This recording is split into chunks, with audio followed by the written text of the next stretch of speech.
Good evening, and welcome back to the Sleepy Archive. Tonight, there is no need to do anything at all. You don't need to remember the dates. You don't need to follow every detail. This is history told slowly, the kind you're allowed to fall asleep to. So settle in. Let your shoulders sink into the bed. Let your breathing slow down. Tonight, we're going to spend the night with what a medieval funeral was really like. We'll sit, very quietly, beside one particular family in a small English village in the 1400s, as an old man's long life comes gently to its close. And we'll follow, at an unhurried pace, everything that a village like theirs already knew how to do about it. The watching, the washing, the tolling bell, the long candlelit night, and the slow walk to the churchyard gate. There is nothing frightening waiting in any of this. It is not really a story about loss. It is a story about care. The quiet, practiced, communal care that a small place once gave its own people, at the one moment when care mattered most of all. Picture, if you like, a low thatched roof, a single candle kept burning through the dark, and hands that already know, without being told, exactly what to do next. That is where we are going tonight. Whenever you're ready, close your eyes. Let's begin. It is the deep of January, in the year 1383, in a small village in the west of England called Ashcombe. Robert Wright has lived in this village for 76 years, and for most of them he was its wheelwright and its carpenter both, the man villagers came to when a cart will split, when a roof beam sagged, when a door no longer sat true in its frame. He is retired from that work now, has been for some years, his tools passed down to his son. Tonight he lies in the box bed built into the corner of his own cottage, beneath a heap of wool blankets gone thin with washing, a low fire banked in the hearth across the room.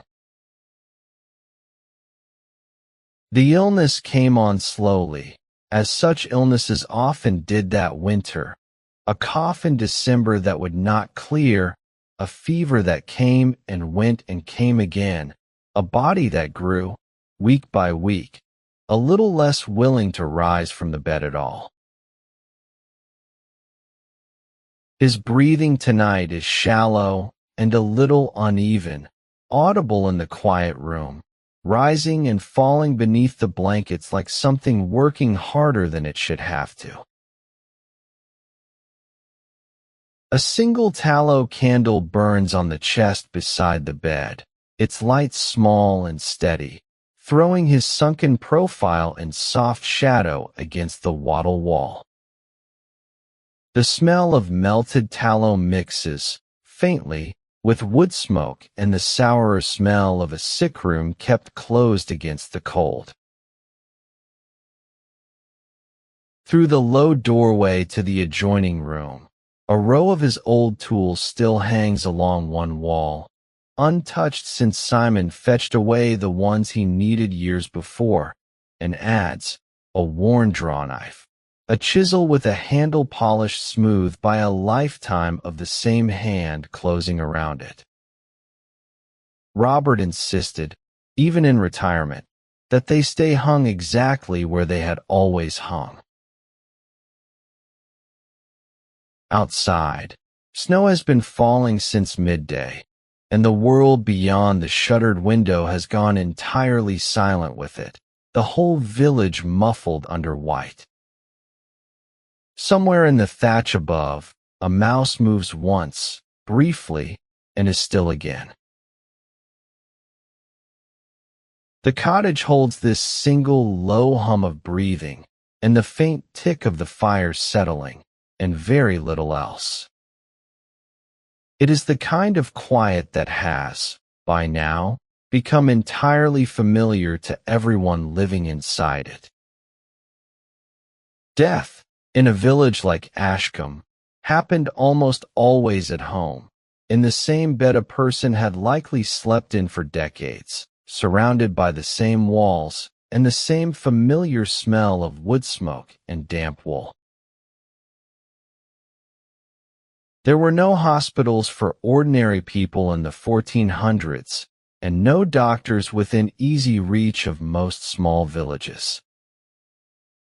Illness was managed, instead, by the household itself, by a wife, a daughter, a neighbor woman who happened to know a little more than most about fevers and poultices, and which herbs eased a stubborn cough.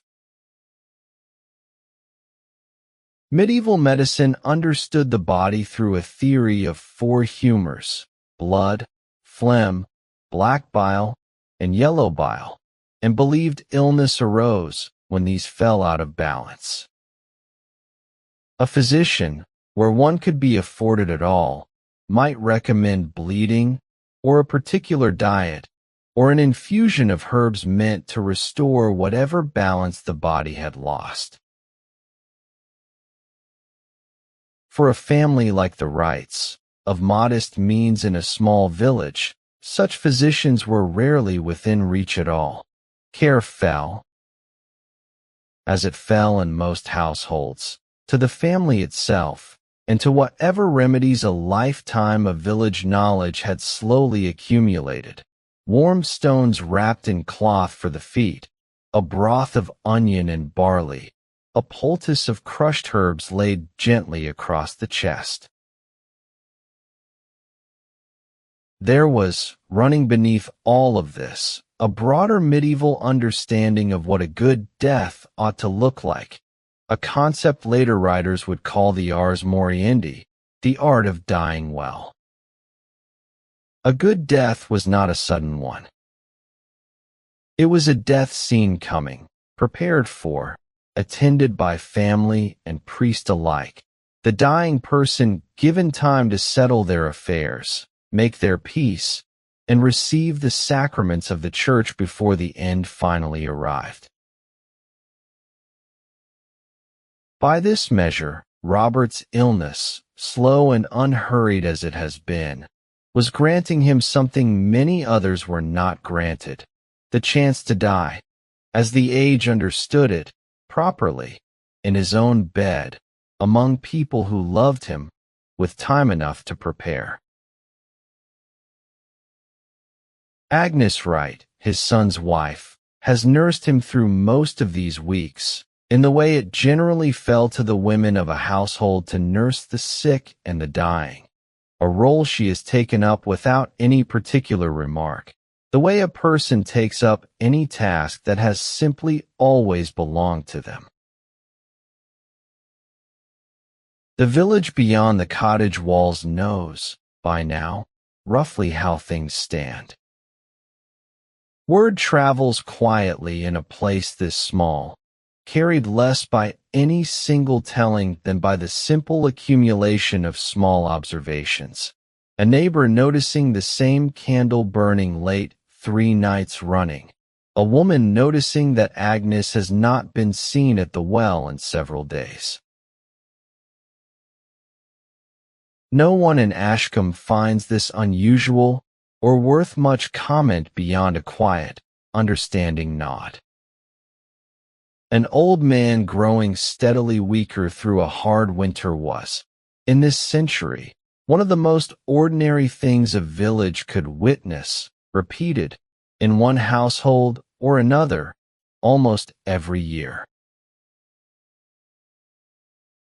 Winter itself was, across medieval England, the season death visited most often, cold, damp, and hunger working together on bodies already worn thin by age or by a poor harvest, so that a village the size of Ashcombe might expect, in an ordinary hard winter, to bury 2 or 3 of its own before the thaw finally came. Simon Wright kneels beside his father's bed, a wooden bowl of thin barley broth held carefully in both hands, waiting for the old man's breathing to steady enough to manage a spoonful. He is 45 now, broad through the shoulders from decades at his father's own trade, his hands scarred and calloused in the particular way a carpenter's hands become scarred, small white nicks along the knuckles, a permanent groove worn into one finger by years of gripping a chisel's handle. Robert's eyes open partway at the sound of the spoon against the bowl, and he manages, with visible effort, a few slow swallows before turning his face gently away.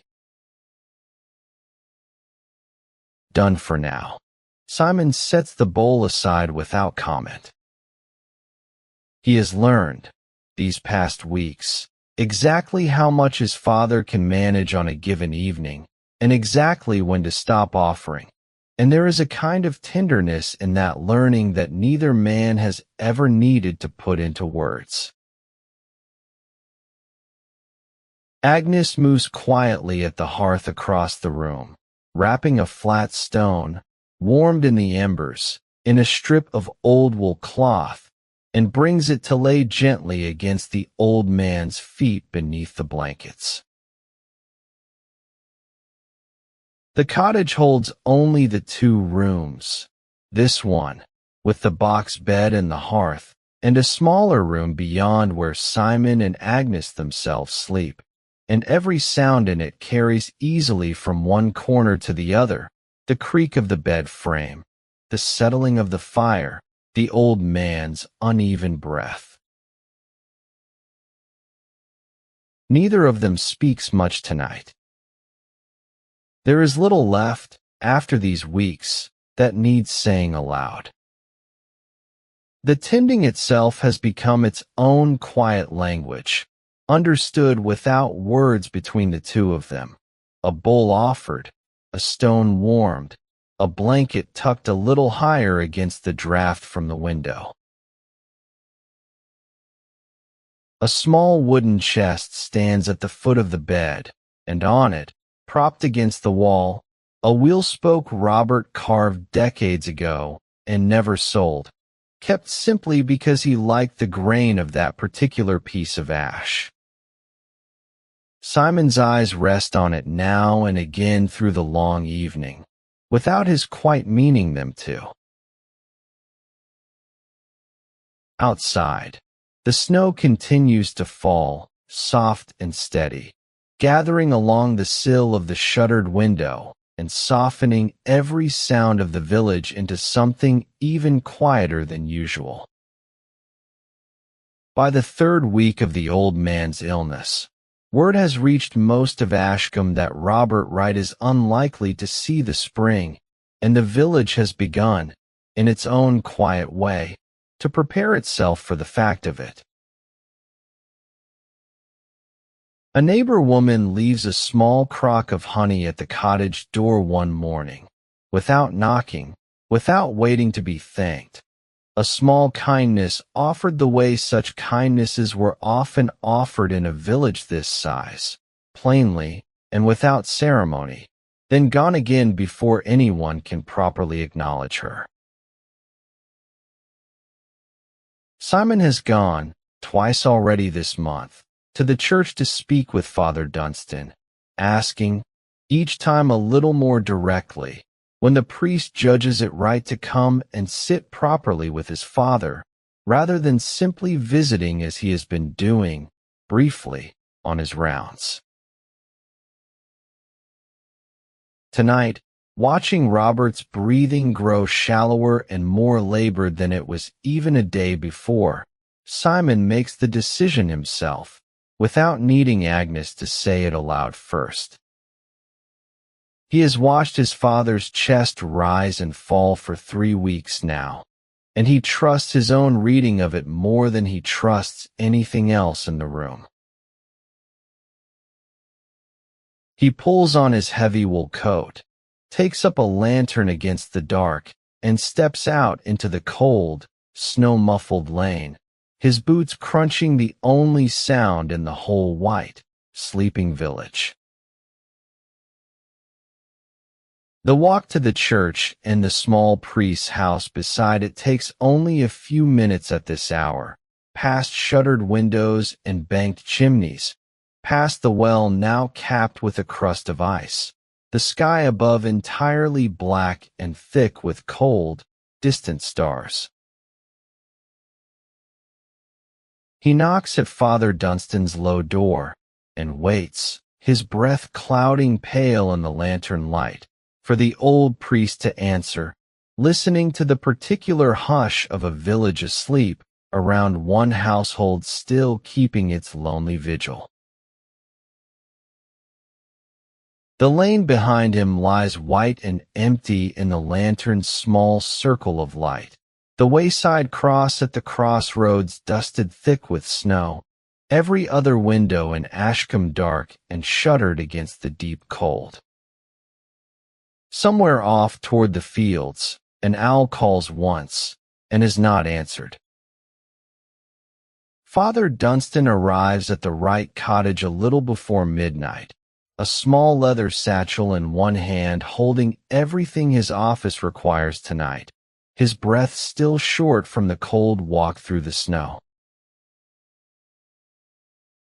He is 55, a stooped, unhurried man who has served the parish of Ashcombe for over 20 years and has sat, by his own reckoning, at more deathbeds than he could easily count, each one, he would say, its own small and separate thing, however alike they might look from the outside. He removes his cloak at the door, sets his satchel on the small table, and moves to the bedside without delay, laying one spotted hand briefly on Robert's forehead before beginning. What follows tonight was, for a dying person in the 14th century, considered essential rather than optional, the last rites of the Church, understood as the proper and necessary preparation of a soul for its departure from the body. First comes confession, spoken low between priest and dying man alone, Simon and Agnes withdrawing to the far corner of the room, close enough to remain near, far enough to grant what small privacy the cottage's 2 rooms allow.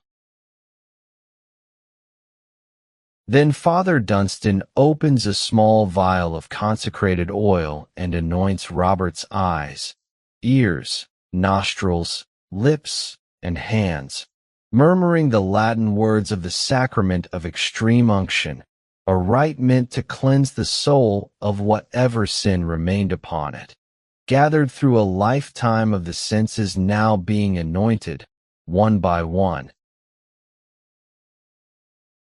in their proper order. Last of all comes the viaticum, a small portion of consecrated bread, the body of Christ, given to a dying person as provision for the final journey, its very name meaning, in Latin, that which accompanies one on the road. Robert manages to receive it, his lips moving faintly around the words of the response, his eyes, for the first time in days, seeming fully present in the small candlelit room. Father Dunstan finishes with a final blessing, his voice low and steady, the Latin words falling into the quiet like something Robert has heard, in one form or another, every Sunday of his entire life, and needs no translation to understand. When it is done, the priest sits back, folds his hands, and simply remains a while longer beside the bed, in no hurry now to leave, a quiet presence, more than anything else left to offer for whatever time remains. Robert's breathing settles, in the minutes after, into something a little steadier than it has been all evening, as though the rite itself had eased some small remaining labor in him. The small vial of oil sits capped again on the table, its work for tonight already finished. The priest stays past midnight, dozing lightly in a chair drawn close to the bed, waking each time Robert's breathing changes, settling again each time it steadies. Simon and Agnes take turns at the bedside through the small hours, one resting briefly in the next room while the other watches, though neither manages anything close to real sleep, both of them listening, even in the other room, for any change in the sound coming from the bed. Father Dunstan's missal lies closed now on the small table beside his chair, the leather cover worn pale at the corners from decades of exactly this kind of long, cold night. He keeps his cloak on, though the room is not truly cold, an old habit of readiness that has never quite left him. The fire in the hearth has burned down to a low bed of red embers, tended just enough to keep the room from going properly cold, its faint glow the only light left in the cottage besides the single candle at the bedside, steady and unwavering in the windless room. Robert's breathing has grown quieter now, shallower, each breath separated from the last by a pause that seems, to Agnes's ear, to stretch a little longer with every hour that passes. Outside, the snow has stopped falling at last, and the village lies under a clear, star-crossed winter sky, the whole world beyond the shuttered window utterly still, as though it, too, were keeping some quiet part of the watch. No one in the room speaks. There is nothing left, at this hour, that needs to be said aloud. Only the fire, and the candle, and the old man's slow, uneven breath, and the three people gathered quietly around him, keeping watch through the deepest and darkest part of the night.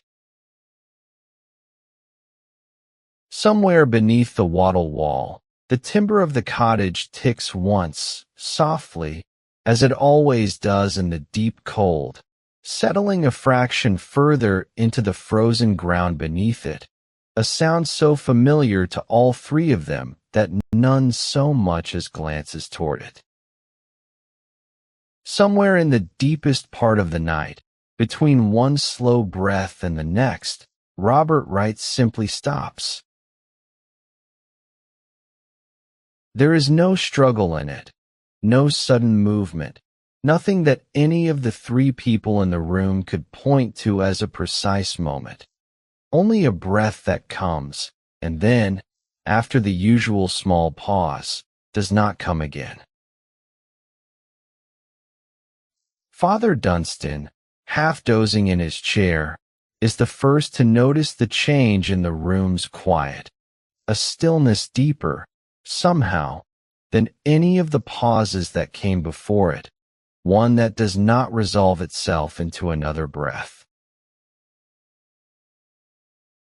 He rises, leans close, listens a moment longer, and then straightens and says, gently, that it is finished.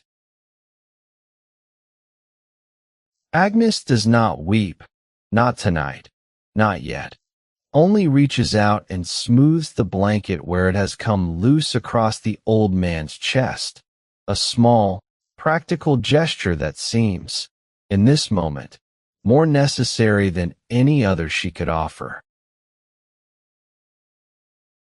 Simon stands very still beside the bed, looking down at his father's face, which is settled, in these last few minutes, into something calmer and softer than it has looked in weeks. Father Dunstan begins, quietly, a final short prayer over the body, his voice low, and even in the candlelit room, the same steady Latin cadence he used at this same bedside only an hour before, the words folding one death right gently into the next. The candle burns on, undisturbed, its flame perfectly still in the windless room, and the fire in the hearth settles once, softly, and says nothing further. Agnes crosses to the small table and sets down the bowl of broth that will not be needed again, moving with the same careful quiet she has kept all evening, as though a louder gesture might somehow disturb a peace that has, in truth, already fully settled over the room. Simon remains kneeling a moment longer at the bedside, one hand resting lightly on the blanket near his father's still shoulder, neither moving nor speaking, simply staying close a while before the practical business of the coming days must properly begin. For a long while afterward, none of the three of them moves very much at all. Father Dunstan sits back down in his chair, his hands folded, his eyes closed, less in prayer now than in the particular stillness that seems to settle over a room once its most necessary work is finished. Agnes banks the fire a little higher, out of habit more than any real need, and sets a kettle near the embers, though no one in the room, in truth, much wants anything to drink tonight. Simon stands at the small shuttered window and eases it open a crack, letting a thread of bitter cold air into the room, an old custom he only half remembers the reason for, something about letting a departing soul find its way out freely into the night.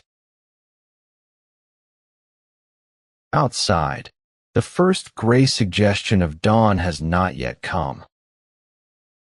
The snow-covered lane lies white and empty and silent, the whole village still asleep, entirely unaware, for these last few hours of full night, of what has just happened in the small cottage near its center. Robert Wright lies still beneath the blankets, his face turned slightly toward the open window, and the candle beside him burns low and steady in the dark, its light reaching just far enough to touch the frost gathering, already on the inside of the glass. Father Dunstan gathers his satchel at last, and pauses at the door to say that he will send for Alice Tanner himself, come proper morning, so that Agnes need not manage that particular errand alone. It is, he says quietly, the smallest thing he can still do tonight. He steps out into the last of the true dark, his lantern small and steady ahead of him, and walks the short, cold distance back toward the church, past the same shuttered windows and banked chimneys he passed only hours before, the whole village still entirely unaware of what the small cottage behind him now holds.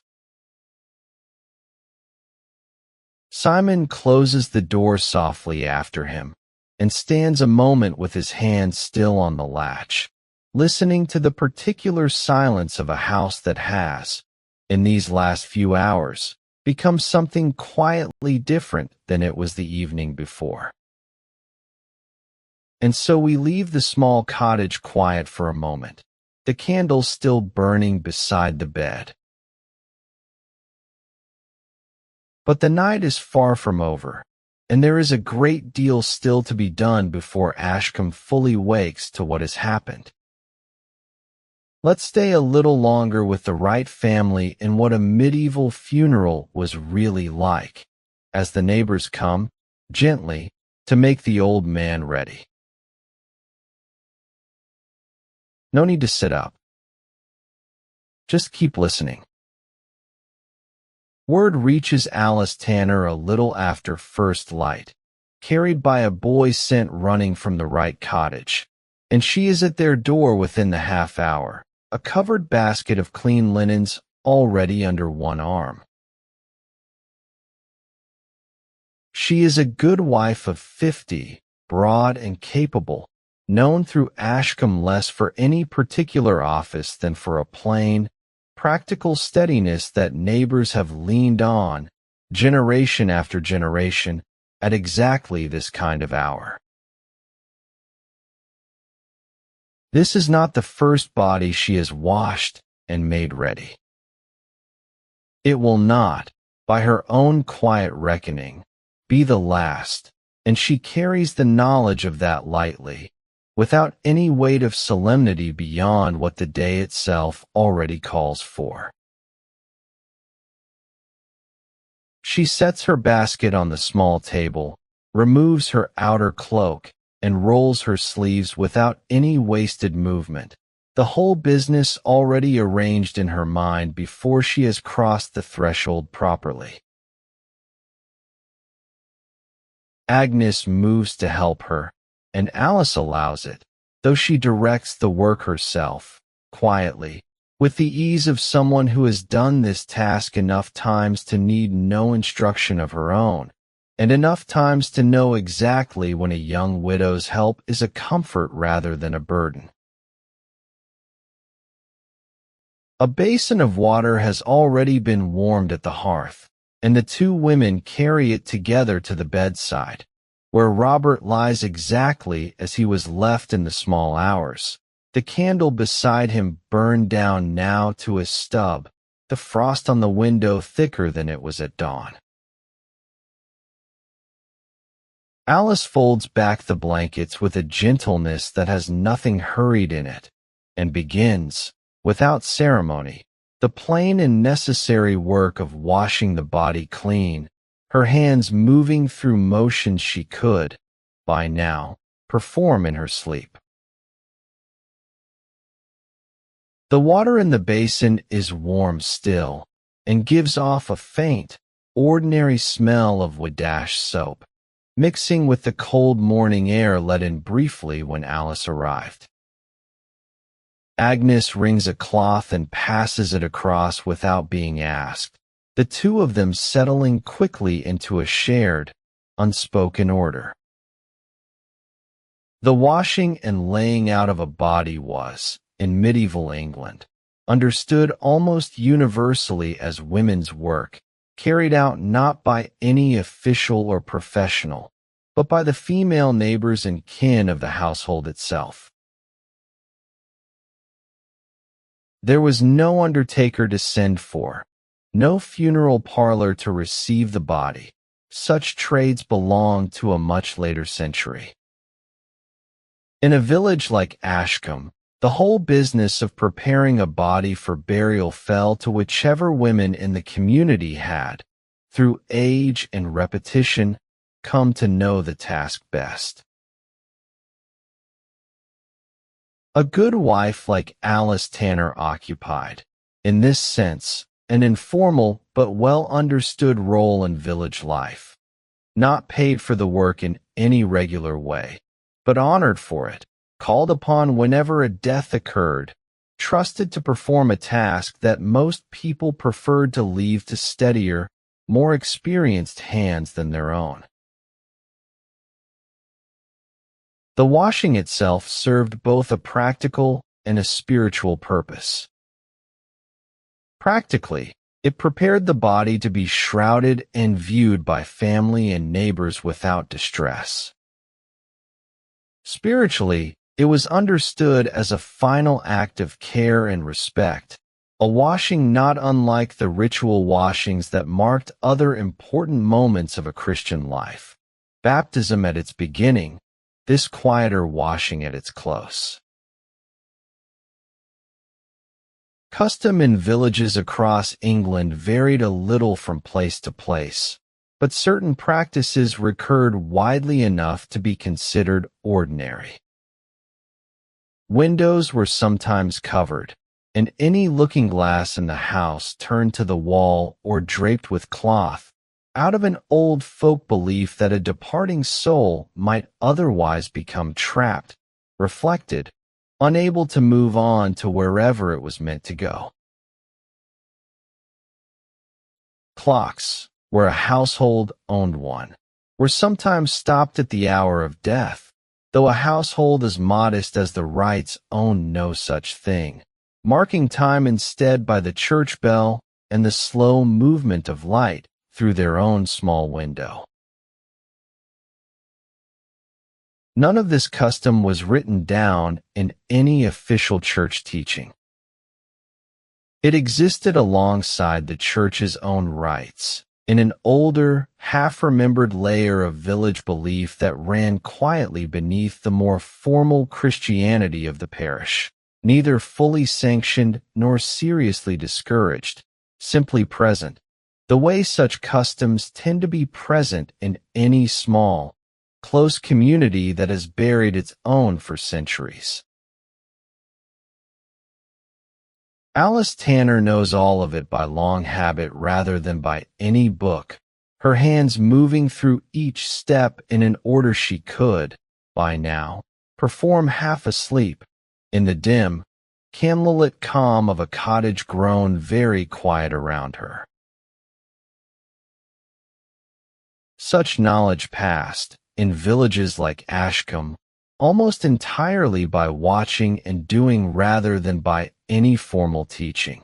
A younger woman learning the task, over years, simply by assisting an older one, until the day came, as it comes to every good wife eventually, when she found the task falling to her own hands instead. With the washing nearly finished, Alice moves to the two small tasks that custom holds must be done soon after death, before the body begins to settle into its new stillness. She closes Robert's eyes gently with the pads of her thumbs, holding them a moment longer than is strictly necessary, checking, with the ease of long practice, that they will stay closed on their own. Then she takes a strip of clean linen cloth and binds it carefully beneath his jaw and up over the crown of his head, tying it snug but not tight, to keep the mouth from falling open as the body cools further through the short winter day. Agnes watches this part more closely than she watched the washing itself, her own hands folded tightly in her lap, though she says nothing and does not look away, finding in the plain, unhurried care of it something steadier than she expected. "It's kindness, this," Alice says quietly, not looking up from her work. Better this than a stranger seeing him otherwise, later, at the wake. She works with the plain, unhurried confidence of someone for whom this has long since stopped being difficult, though not, Agnes notices, someone for whom it has become in any way careless. Every knot tied with the same attention a much younger woman might give a first, uncertain attempt. Outside, the snow-covered lane has begun, faintly, to stir, a door opening somewhere down the row, a dog barking once at the cold, the ordinary sounds of Ashcombe's morning beginning without any particular awareness, yet, of what the day will hold for the small cottage near its center. Alice sets the linen strip aside a moment to warm her own hands at the hearth before continuing, unhurried even now, and glances once toward the shuttered window, gauging, by long habit, how much of the short winter morning still remains before the rest of the household's work must begin. The fire has burned low while she works, and Agnes rises once to feed it another split log. The small, ordinary task a welcome pause from the stiller, quieter work at the bedside, before she returns to Alice's side once more. The shroud itself is plain, undyed linen, sewn by Agnes's own hand some years before, kept folded at the bottom of a chest against exactly this need, a common enough practice in households that preferred to have such things ready rather than sought in haste. Alice and Agnes worked together to ease it beneath the body and wrap it close, folding the cloth over at the head and feet, working with the same unhurried care that has marked every part of the morning's task so far. Before the final fold is closed, Alice tucks a small bundle of dried rushes and sweet herbs, lavender, rosemary, a little wormwood, into the folds near the chest, an old and widespread practice meant to mask, gently, whatever the coming days might otherwise bring into the small room. He kept a good garden, your father, Alice says to Agnes, not quite as a question. This lavender's likely his own, dried last summer, from the bed near his workshop door. Agnes had not thought of that until this moment, and finds the small detail settles something in her more than any of the morning's larger tasks have managed to. The smell of it faintly sweet against the plainer smell of the linen. The shroud, once closed, is plain white and unremarkable, indistinguishable from any other shroud made ready in any other cottage across the whole width of England this same winter. A deliberate plainness, Alice explains when Agnes asks, since before God, in death, rich and poor were dressed exactly the same, whatever finery either had worn in life. Alice smooths the linen once more with the flat of her hand, checking the final seam with her fingertips rather than her eyes, an old habit of care that leaves nothing to chance, not even a fold no one else in the room would ever have thought to notice. The room has grown quieter still with the shroud finally closed, the shape beneath the linen simple now, and settled, and entirely still. With the shroud closed, Alice and Simon together lift the body carefully onto a plain wooden bier board, borrowed, as is village custom, from the church itself, kept there for exactly this purpose. They set it on trestles in the main room, near enough to the hearth to keep some warmth in the space, though the body itself, of course, has no further need of it, the gesture more for the comfort of the living than for anything else. Alice lays a small plate of salt upon the chest, over the shroud, an old custom she cannot fully explain when Agnes asks, only that it has always been done in Ashcombe, and in her mother's village before it, something about keeping the body from swelling, or perhaps only an older habit whose original reason has simply been forgotten by now. 2 new candles are set at the head and foot of the bier, and lit, joining the stub of the first, so that from this hour forward, until the burial itself, a flame will always be burning somewhere near the body, day and night, without a single gap between them. The small looking-glass that hung near the hearth, a modest thing, Robert's own late wife's, kept more from habit than vanity, is turned quietly to the wall by Agnes, without discussion, the way she has seen it done in other houses through the years. The room, rearranged now around the bier, has taken on a different character than it held only that morning.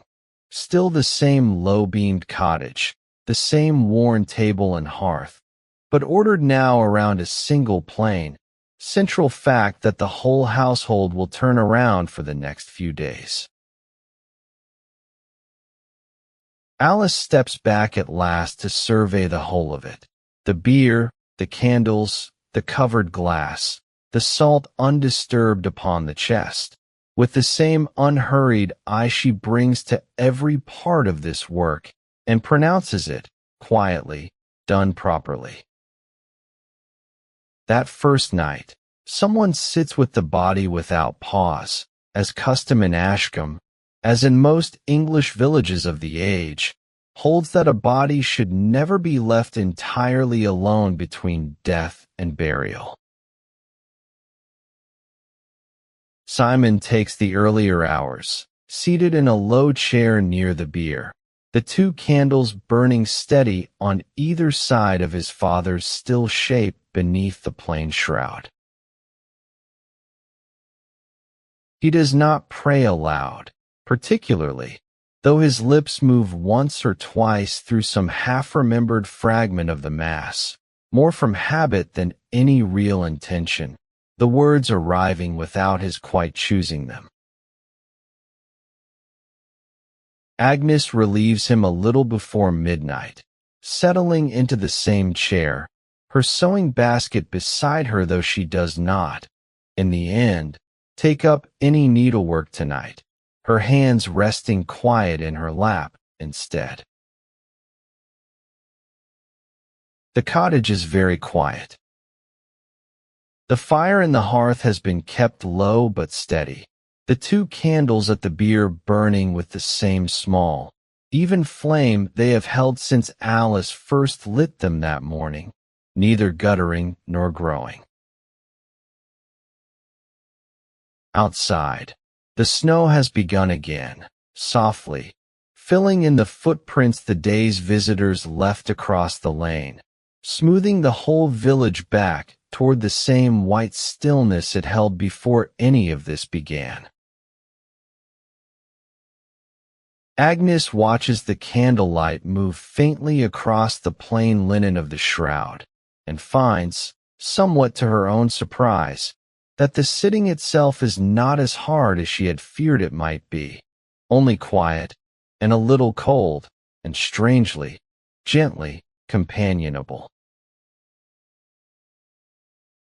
She pulls her shawl a little closer against the deepening cold, and listens to the small, ordinary sounds of the sleeping cottage around her, the fire settling, the wind finding the gap beneath the door, the faint creak of the bier's trestles as the wood itself continues its own slow, quiet settling.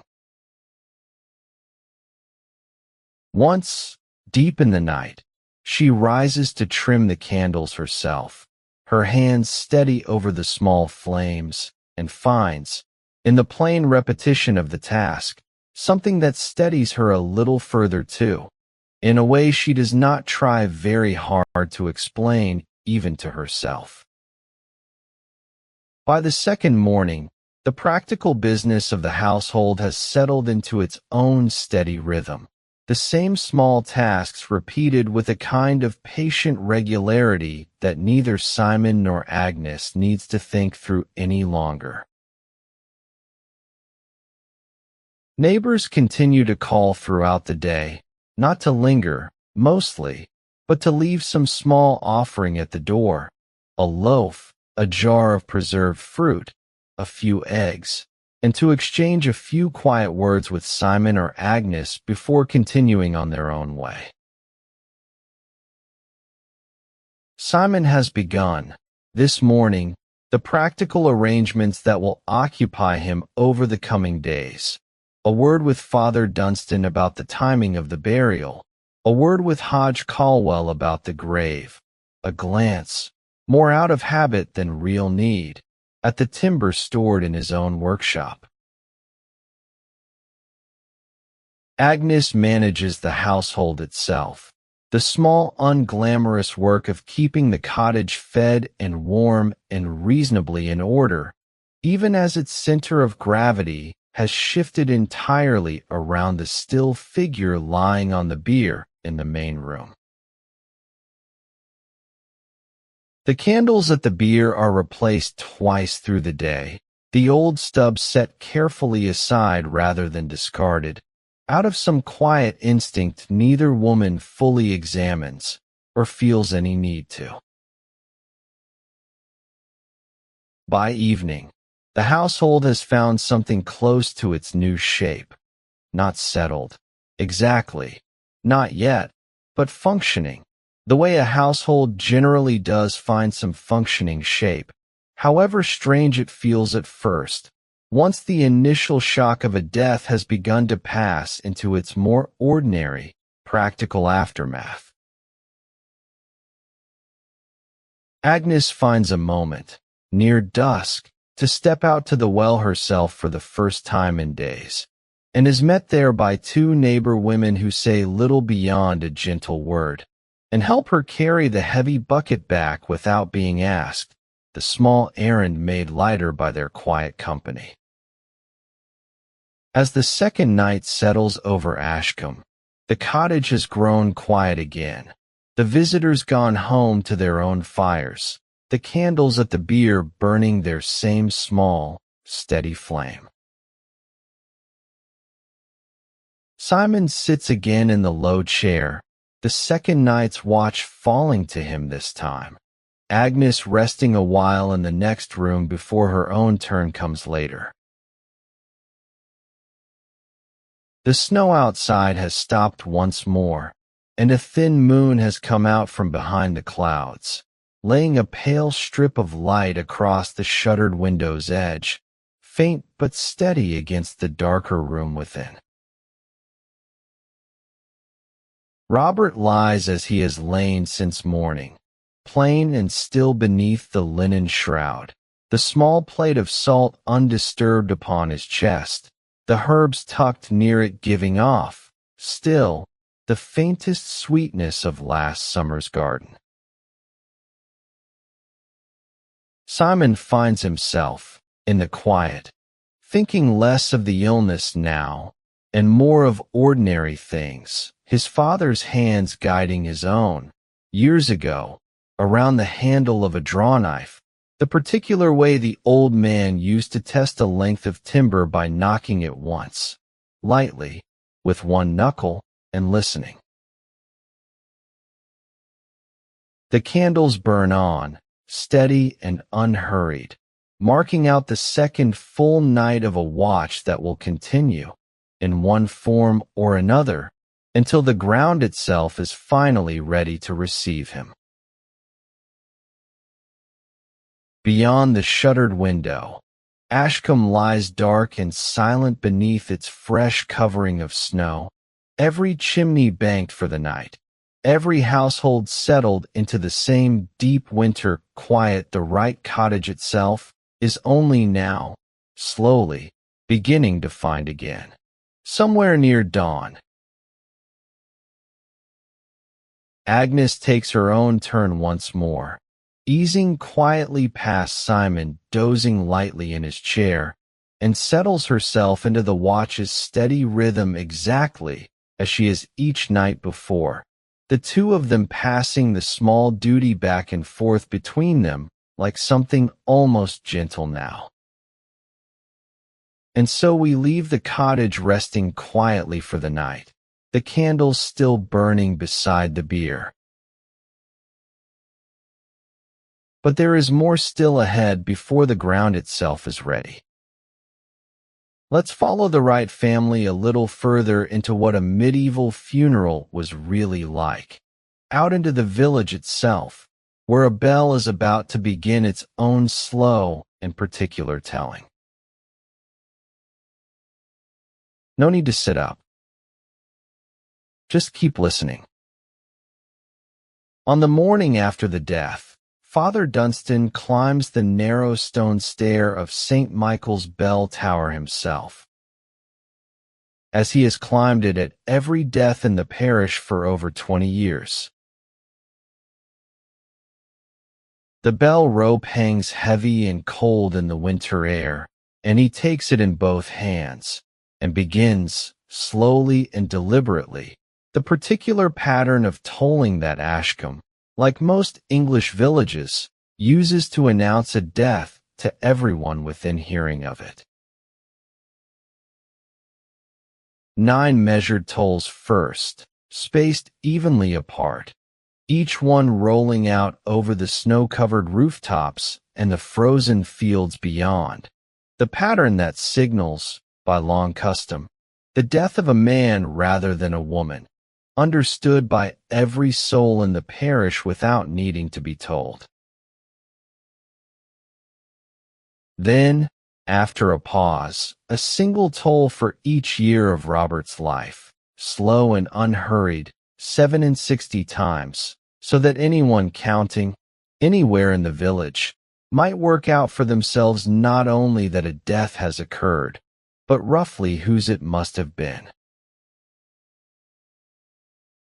In the fields and cottages of Ashcombe, work pauses briefly at the sound. A woman at her spinning looks up and begins, without quite meaning to count.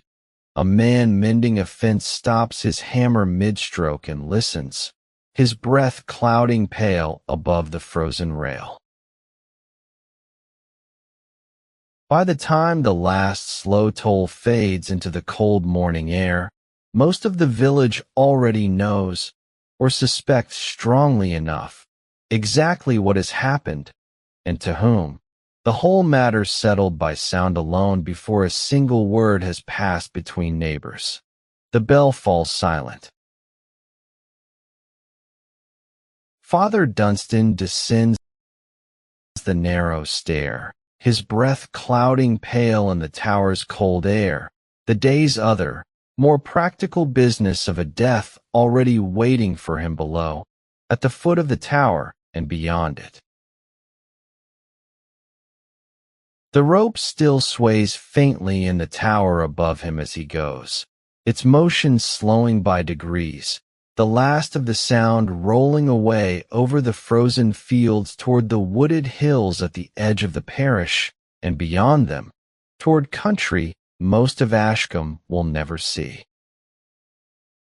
The passing bell, as it was known, served a purpose that modern quiet cannot easily imagine. In a world without newspapers, without any means of writing spreading news quickly across a scattered rural population, the church bell was, for most practical purposes, the only broadcast a village possessed. Its patterns were widely understood and remarkably consistent across much of England, even though no single written law required them to be. 9 measured tolls, sometimes called the 9 tailors or 9 tellers in later folk memory, marked the death of a man. 6 tolls marked the death of a woman, and a smaller, quicker pattern marked the death of a child. After this first signal came the age-telling, 1 toll for each year the dead person had lived, giving anyone within hearing not only the fact of a death, but a rough answer to the 2 questions a village most wanted answered. Was it a man or a woman, and roughly how old had they been when they went? Villages differed slightly in the exact numbers and rhythms they used. The custom passed down through generations of sextons and priests rather than fixed by any central authority, but the underlying purpose remained constant everywhere it was practiced, to inform an entire scattered community of a death within minutes, using nothing more than sound carried on the winter air. The bell served a spiritual purpose as well as a practical one. Its tolling was understood as a call to prayer, prompting anyone who heard it, wherever they stood in the fields or at their own hearth, to pause and say a quiet prayer for the departing or departed soul, whether or not they yet knew the person's name. For a village the size of Ashcombe, the bell meant that Simon and Agnes were spared the considerable burden of carrying word to every household individually, one weary knock at a time. By the time the last toll faded, the whole practical machinery of village mourning had already, quietly, begun to turn without them needing to lift a finger. Hodge Caldwell, the parish sexton, heard the bell from his own small cottage near the churchyard wall, and rose from his morning meal without needing to be told anything further, already reaching for his spade and his heavy winter coat, the sound alone enough instruction for a man who had heard it so many times before. The office of sexton itself was, in most parishes, a modest but respected one, combining the digging of graves with the general upkeep of the churchyard and, often, the ringing of the very bell that had just called him to his morning's work. A single humble office touching nearly every stage of a village's dealings with its own dead. Hodge Caldwell is a weathered man of 60, sexton and gravedigger to the parish of Ashcombe for longer than most of the village's younger residents have been alive. He walks the short distance from his cottage to the churchyard with his spade over one shoulder, his breath clouding pale in the cold morning air, and stops at a plain patch of ground near the southern wall, close by where Robert's own late wife was buried some years before him. The ground here is frozen hard on the surface, and Hodge begins by breaking through the first stubborn inches with a heavy iron bar before the spade can properly bite, his motion slow and economical, the work of a man who has dug this same ground more times than he could easily count. He works alone, as he generally prefers to, pausing now and again to lean on the spade handle and study the depth against his own experienced eye, judging the grave's size and shape by feel rather than by any measurement written down or carried in his head.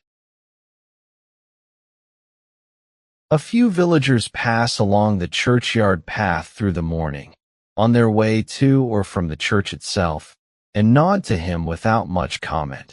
The sight of Hodge digging a grave being, in Ashcombe, no more remarkable a thing than the sight of a baker at his oven or a smith at his forge. By midday, he has cleared perhaps half the depth he needs, the frozen surface soil giving way, beneath, to darker earth still soft enough to work steadily, the small mound beside the grave growing steadily higher as the short winter day wears on. He stops once, briefly, to eat a heel of bread brought from home, sitting on the low churchyard wall with his legs swinging over the edge, looking out over the older, snow-covered graves around him, each one a name he could likely recite from memory if asked. His breath clouds pale above the half-dug grave as he works on through the afternoon, the rhythm of iron bar and spade settling into something almost meditative, the same steady motion repeated without variation until the light itself begins, gradually, to change. Across the village, in the small timber-framed workshop attached to his own cottage, Simon Wright is doing the one piece of this whole ordeal that falls, by both custom and simple practicality, most naturally to him. He has chosen a length of good oak from his own stored timber, seasoned 2 winters already, and set it across the trestles his father once used for exactly this same kind of work, in this same small building. His hands move through the familiar motions almost without needing his full attention, measuring, marking, the careful work of a plain wooden coffin, unadorned, built to the honest dimensions of the man who will lie in it. There is something in the work that Simon does not try very hard to name, though it sits with him plainly enough as he works. The strange, quiet rightness of building this last thing for his father with the same hands his father spent decades teaching to build everything else. He works through the short winter afternoon by the light from the workshop's single window, and then, as the light fails, by a lantern hung from a beam overhead, the steady sound of plane and saw filling the small space, familiar and unhurried. The same sound this workshop has made for as long as Simon can remember. A neighbor passing outside pauses briefly at the sound, recognizing it, and does not stop to ask what Simon is making. Everyone in Ashcombe, by now, already knows exactly what is being built and for whom, and does not need to ask. The wood shavings curl and fall around his feet in the lantern light, pale and clean-smelling, and Simon lets them gather rather than sweeping them aside, in no particular hurry, tonight, to finish the last small stage of the work. On a shelf above the trestles sits a small wooden toy horse, roughly carved, one his father made him as a boy from an offcut of exactly this kind of oak, kept all these years less for its craftsmanship than for the memory of the hands that shaped it. Beyond the churchyard wall and the small workshop, the rest of Ashcombe continues its own ordinary Tuesday, largely undisturbed by the particular grief settled over one household near the lane's center. The baker's oven is lit at its usual hour, and the smell of the day's bread drifts, as it always does, across the frozen lane. Children are sent, bundled thickly against the cold, to fetch water from the well, their voices carrying thin and bright through the winter air. A carter passes through on his way to the next village, his cart wheels crunching over packed snow, entirely unaware of what has happened here, or unconcerned by it, if he has heard, his own errand pulling him steadily onward through the cold. This was, in its own quiet way, one of the more ordinary features of death in a small medieval community, the world continuing to turn around it, the practical business of living going on alongside the practical business of dying, the two rarely allowed to fully interrupt one another for very long. A death was, by its nature, both a private sorrow for one household and a small, expected event within the wider, unbroken rhythm of the village's year. One more birth, one more marriage, one more death, folded into the same steady turning of seasons that had already turned this same way countless times before, and would turn this way again. By the time the winter light begins to fail, Hodge's grave stands nearly finished, and Simon's coffin nearly built, the two separate tasks converging, without either man needing to say so aloud, toward the same appointed hour still 2 days off.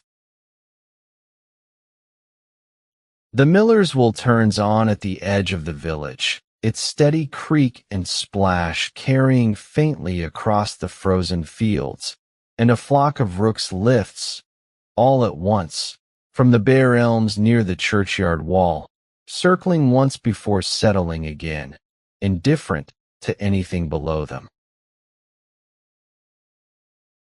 Smoke continues to rise from every chimney along the lane. The same thin gray threads it has always risen in, indifferent, in the way that whole villages are indifferent to any single household's particular hour. Hodge covers the unfinished grave that evening with a wide plank of old timber, weighted at the corners with stones, to keep the loose earth from filling back in overnight, and to keep any stray animal from disturbing it. He straightens, stretches his back, and studies the covered grave a moment in the last gray light, the way he studies every grave he has ever dug, with a plain, wordless respect that has never quite worn away despite the sheer number of times he has stood exactly here. In his workshop, Simon works on by lantern light a while longer, fitting the coffin's lid, sanding one rough edge smooth beneath his thumb, in no particular hurry to finish and yet unwilling, somehow, to leave the task half done for the night. The village around them has gone fully dark and quiet, chimneys smoking gently against a clear, star-scattered sky, the frozen lane holding nothing now but silence and the faint, distant sound of a dog barking somewhere near the mill. Both men finish, eventually, within an hour of one another, though neither knows it at the time. Hodge setting down his spade for the night, Simon setting down his plane, the grave and the coffin both, now, very nearly ready for the day that will bring them together at last. Each walks home alone through the same cold, starlit lane, passing within a stone's throw of the other without either quite realizing it, two separate small labors drawing, without any word passed between them, toward the same appointed morning. The next morning brings a hard, clear cold, the sky overhead a pale washed blue, the snow crusted with a thin glaze of overnight ice that crunches sharply underfoot with every step. Hodge returns to the churchyard early, lifts the weighted plank from the grave, and finishes the last careful inches of depth, squaring the sides with the same practiced eye he has used since before dawn's first light properly touched the frozen ground. Simon, in his workshop, gives the finished coffin a final inspection, running one broad hand along the plain oak lid, checking each joint by feel, the same way his father once taught him to check any piece of finished work before calling it done. There is little decoration to it, and none was ever intended. A plain, honest box, built well, exactly as Robert himself would have built one, had the task, by some strange turn, fallen to him instead of to his son. Agnes comes by mid-morning to see it, standing quietly in the workshop doorway a moment before stepping closer, and says only that it is a fine piece of work, which Simon accepts with a short nod and nothing further, though the words settle somewhere he does not try to name. She runs one hand lightly along the closed lid, the way she might touch any well-made piece of furniture in the ordinary course of a day, and finds, in the plainness of the gesture, a small measure of the same steadiness the whole household has been leaning on all week. By midday, both the grave and the coffin stand ready, the two separate strands of the village's quiet labor drawing, at last, to the same simple conclusion the whole of Ashcombe has known was coming since the bell first rang. Hodge lays a plain plank once more across the open grave against the last of the day's cold, and Simon, with the help of a neighbor, carries the finished coffin from his workshop back to the cottage itself, ready for the wake that will fill the house again that same evening. The churchyard lies quiet through the rest of that short winter afternoon, the finished grave covered once more against the cold, the low stone wall around it dusted with fresh, undisturbed snow. St. Michael's Tower rises pale gray above the yew trees at the churchyard's edge, its bell silent now until it is needed again, its narrow windows catching, briefly, the last low light of the day as it slides toward evening. Hodge Caldwell has gone home to his own small fire, his day's work finished, the particular satisfaction of a task done while settling over him the same quiet way it always does, at the end of every grave he has ever dug. In his workshop, Simon banks the last embers of his own small fire and looks once more at the finished coffin, standing plain and ready in the gathering dark, before finally closing the door for the night and walking home through the cold. Somewhere beyond the churchyard wall, the village settles into its own ordinary evening, chimneys smoking, shutters closing, the whole of Ashcombe drawing itself in against one more cold winter's night, exactly as it always has. In the Wright cottage's main room, the finished coffin now stands ready beside the bier, plain and undecorated, waiting quietly for the neighbors who will soon begin filling the small house for one final night together. Agnes has already set out what small provisions the household can spare for the coming evening.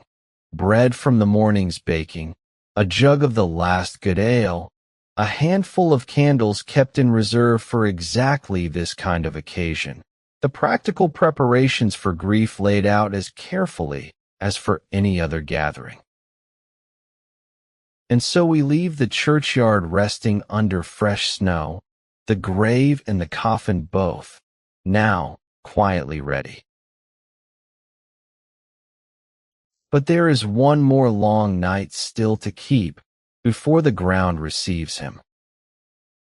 Let's return to the Wright cottage a little further into what a medieval funeral was really like, where the neighbors are gathering and the candles are being lit for the wake. No need to sit up. Just keep listening. As the third evening comes down over Ashcombe, the Wright cottage begins to fill, slowly and without any particular signal, the way a village gathers when it already knows exactly where and when it is needed. Neighbors arrive in twos and threes, stamping snow from their boots at the door, carrying between them loaves of bread, a jug or two of ale, a dish of preserved apples set aside since autumn for exactly some occasion such as this. Alice Tanner is among the first to arrive, and moves at once to help Agnes arrange the small offerings on the table, the two women falling into the same easy, practical rhythm they shared over the washing 3 mornings before. Robert's body lies still on its bier in the main room, the plain oak coffin, finished now, and lined by Agnes with a fresh linen cloth, set open and waiting nearby, candles arranged in a loose ring around both, their combined light filling the low-beamed room with a soft, steady amber glow. Simon greets each arrival at the door himself, accepting each offering, each murmured word, with the same quiet, steady nod, his role tonight less that of a host in any festive sense than simply the family's one fixed point, standing exactly where everyone expects to find him. By full dark, perhaps a dozen villagers have gathered in the small room, seated on benches, stools, the edge of the hearth itself, the space filled with a low murmur of conversation pitched carefully beneath any note of real cheer, the room warm despite the cold pressing at the shutters outside. The smell of wood smoke, warm bread, and melting tallow fills the small space, mixed faintly with the lavender still tucked into the shroud, a plain and homely mixture that none of the gathered villagers finds anything but fitting. Benches are dragged in from the workshop next door to seat the growing company, and someone has propped the outer door slightly ajar despite the cold, an old habit meant to let the room breathe more easily through a long night of many bodies and many candles. The wake, a night, or sometimes several nights, of communal watching over the body before burial, was one of the most consistently practiced customs of death across medieval England, observed in villages of every size and standing. Its purposes were several and overlapping. Practically, it ensured, as the earlier private vigil had already begun to ensure, that the body was never left alone between death and burial, a continuation of the same instinct that had kept Simon and Agnes taking turns at the bedside those first 2 nights. Spiritually, the gathered company was understood to be praying, collectively, for the soul of the departed, their presence and their quiet devotions believed to genuinely aid its passage, a communal effort rather than a private one, the whole village lending its prayers to the task at hand. Socially, the wake served a function that ran, in truth, well beyond religion.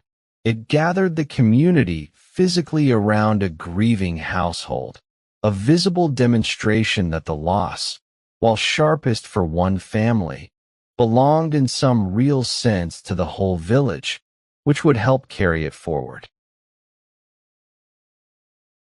Food and drink were an ordinary and expected part of these gatherings, not out of any disrespect to the dead, but from the plain practical fact that a night of watching for a dozen or more people required sustenance, and from an older custom that treated hospitality itself as a form of honoring the departed. Conversation at a wake ran, typically, in a particular register, subdued, but not silent, capable of a quiet laugh at some fondly remembered story, but never straying into anything resembling true festivity. This was not, in the medieval understanding, a contradiction. Grief and remembrance, in village custom, were allowed to sit comfortably beside one another in the same room, on the same night. Some parishes and later church authorities occasionally worried that wakes, left unchecked, could grow rowdier than was seemly, and issued periodic warnings against excess. In a village as small and ordinary as Ashcombe, such excess was, in practice, rare, the tone here tonight, as at most such gatherings, remaining exactly what custom and simple decency called for, quiet, warm, and entirely sincere. The gathered villagers understand all of this without needing it explained. It is simply how a wake has always felt, in every cottage in the parish that has ever held one. Even the choice of which neighbors came, and in what order, and for how long, followed an unspoken but widely understood etiquette. Closest neighbors and kin arriving first and staying longest, more distant acquaintances paying a shorter, quieter visit before making way for others waiting their own turn at the door. The conversation in the crowded room settles, as the evening deepens, into a low, steady murmur, punctuated now and again by a longer pause when someone begins, quietly, a short prayer. Father Dunstan arrives a little after the others, and moves among the gathered villagers with the same unhurried calm he brought to the deathbed itself, pausing here and there to exchange a few words, to lay a hand briefly on a shoulder. He leads, once most of the village has arrived, a short recitation of prayers for the dead, the room falling quiet around his low, steady voice. A dozen heads bowed together in the candlelit space, the murmured responses rising and falling together.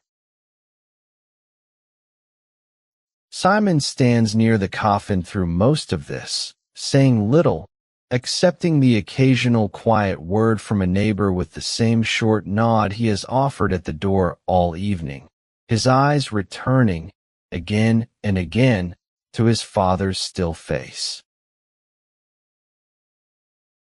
Agnes moves between the small groups gathered around the room, refilling cups, offering bread, finding in the small practical tasks a way to move through the evening that suits her better, tonight, than sitting still with her own thoughts.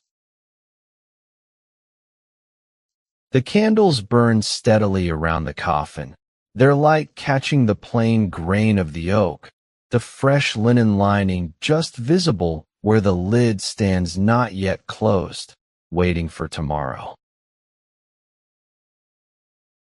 Someone has brought a small sprig of dried rosemary and set it near the coffin's foot, for remembrance, a quiet addition to the room that no one remarks upon directly, though several of the gathered villagers glance toward it once and understand. Outside, the cold has deepened further, and the small windows have begun, faintly, to frost at their edges, though within the crowded room, warmed by bodies and candles and the low fire, the chill has not yet found its way properly in. A jug of warmed ale passes slowly from hand to hand along one of the benches, each person taking only a modest measure before passing it on, the gesture itself more ritual than refreshment, a small shared warmth moving quietly around the room. As the evening wears on, the conversation begins, gradually, to turn toward Robert himself, not in any formal way, but the way such things naturally turn, one memory prompting another around a room full of people who knew him most of their lives. An older man near the hearth recalls, with a small, fond laugh quickly suppressed to something more suitable, the time Robert mended a wheel for him in a single afternoon during a bad harvest, refusing payment beyond a promise of eggs come spring. A woman recalls his steady hand at the church door each Sunday, greeting every arrival by name. A small habit of his that most of the village, she admits, had simply come to expect without ever much remarking on it while he lived. Simon listens to these small stories more closely than he has listened to anything else all evening, hearing, in several of them, small details of his father he had genuinely forgotten or had never quite known in the first place. Alice Tanner tells, when her turn comes, a shorter story of Robert as a young man, decades before, teaching her own late husband the proper way to season a length of oak, a memory old enough that only she and one or two others in the room remained to confirm it. The stories do not run long or dwell overly on any single memory. They arrive, are told, and settle back into the low murmur of the room, each one a small, separate candle lit briefly against the larger quiet of the evening. Father Dunstan listens with the rest, offering, now and then, his own small remembered fragment, a churchwarden's meeting, decades past, where Robert argued, gently but firmly, for a new door on the church itself, and eventually built it. Someone recalls, too, the particular way Robert whistled at his work, tuneless and constant, audible from the lane whenever his workshop door stood open in fair weather, a small, ordinary sound none of them expects to hear again, and finds themselves, in this moment, faintly missing already. Two children belonging to a neighboring household have been allowed to stay up past their usual hour tonight, and spend much of the evening near the doorway between the two rooms, peering in at the candlelit gathering with wide, uncertain eyes. Their mother, catching sight of them once, does not send them off to bed, judging, perhaps rightly, that a child's first quiet encounter with death is better had here, in a warm room full of familiar faces, than somewhere sudden and unprepared for. One of the children asks, in a whisper meant to be private and not quite managing it, whether the old man is only sleeping, and the mother answers, just as quietly, that he has gone somewhere else now, and that this is everyone's way of saying goodbye to him properly. The children accept this with the plain, unquestioning practicality that children often bring to such explanations, and return their attention, a while longer, to the candles and the low murmur of adult conversation, before finally growing sleepy enough to be carried home. The room continues on without them, the same steady rhythm of quiet talk and quiet prayer, the fire tended, the candles replaced as they burn low, the whole gathering settling into the particular, communal warmth that a wake, done properly, is meant to provide. Agnes, watching the children go, finds herself thinking, briefly, that her father-in-law would have liked exactly this, a room full of his own village, warm and unhurried, in no rush at all to leave him alone tonight. The fire crackles once, low and steady, and someone near the hearth begins, softly, a fragment of an old psalm, half remembered, the rest of the room joining in, quietly, wherever the words still come to them. The two children, half asleep against their mother's shoulder by now, are carried out into the cold at last, one small hand lifted in a sleepy, unthinking wave toward the room they are leaving, a gesture no one quite manages to answer before the door closes behind them. By the deepest part of the night, most of the gathered villagers have gone home to their own beds, leaving behind a smaller, steadier company to keep the true vigil through until morning. Simon and Agnes remain, of course, along with Alice Tanner, who insists, gently but firmly, on staying the full night through, and two or three older neighbors who take it, without much discussion, as their own quiet duty tonight. The candles around the coffin are replaced once more, the fresh wax catching the low light of the banked hearth fire. The room fallen now into something closer to true silence than at any point earlier in the evening. Someone, always, remains awake and near the body, the custom holding as firmly through this deepest hour as it held through the earlier private vigil, no different in principle, only larger now, shared among more hands than before. One of the older neighbors, a widow herself these many years, hums, very softly, a fragment of an old lullaby under her breath, more from habit than any particular thought, the small sound barely rising above the crackle of the low fire. Outside, the whole village lies dark and still beneath a clear winter sky, every household long since settled for the night, the cold sharp enough now that even the dog near the mill has fallen silent at last.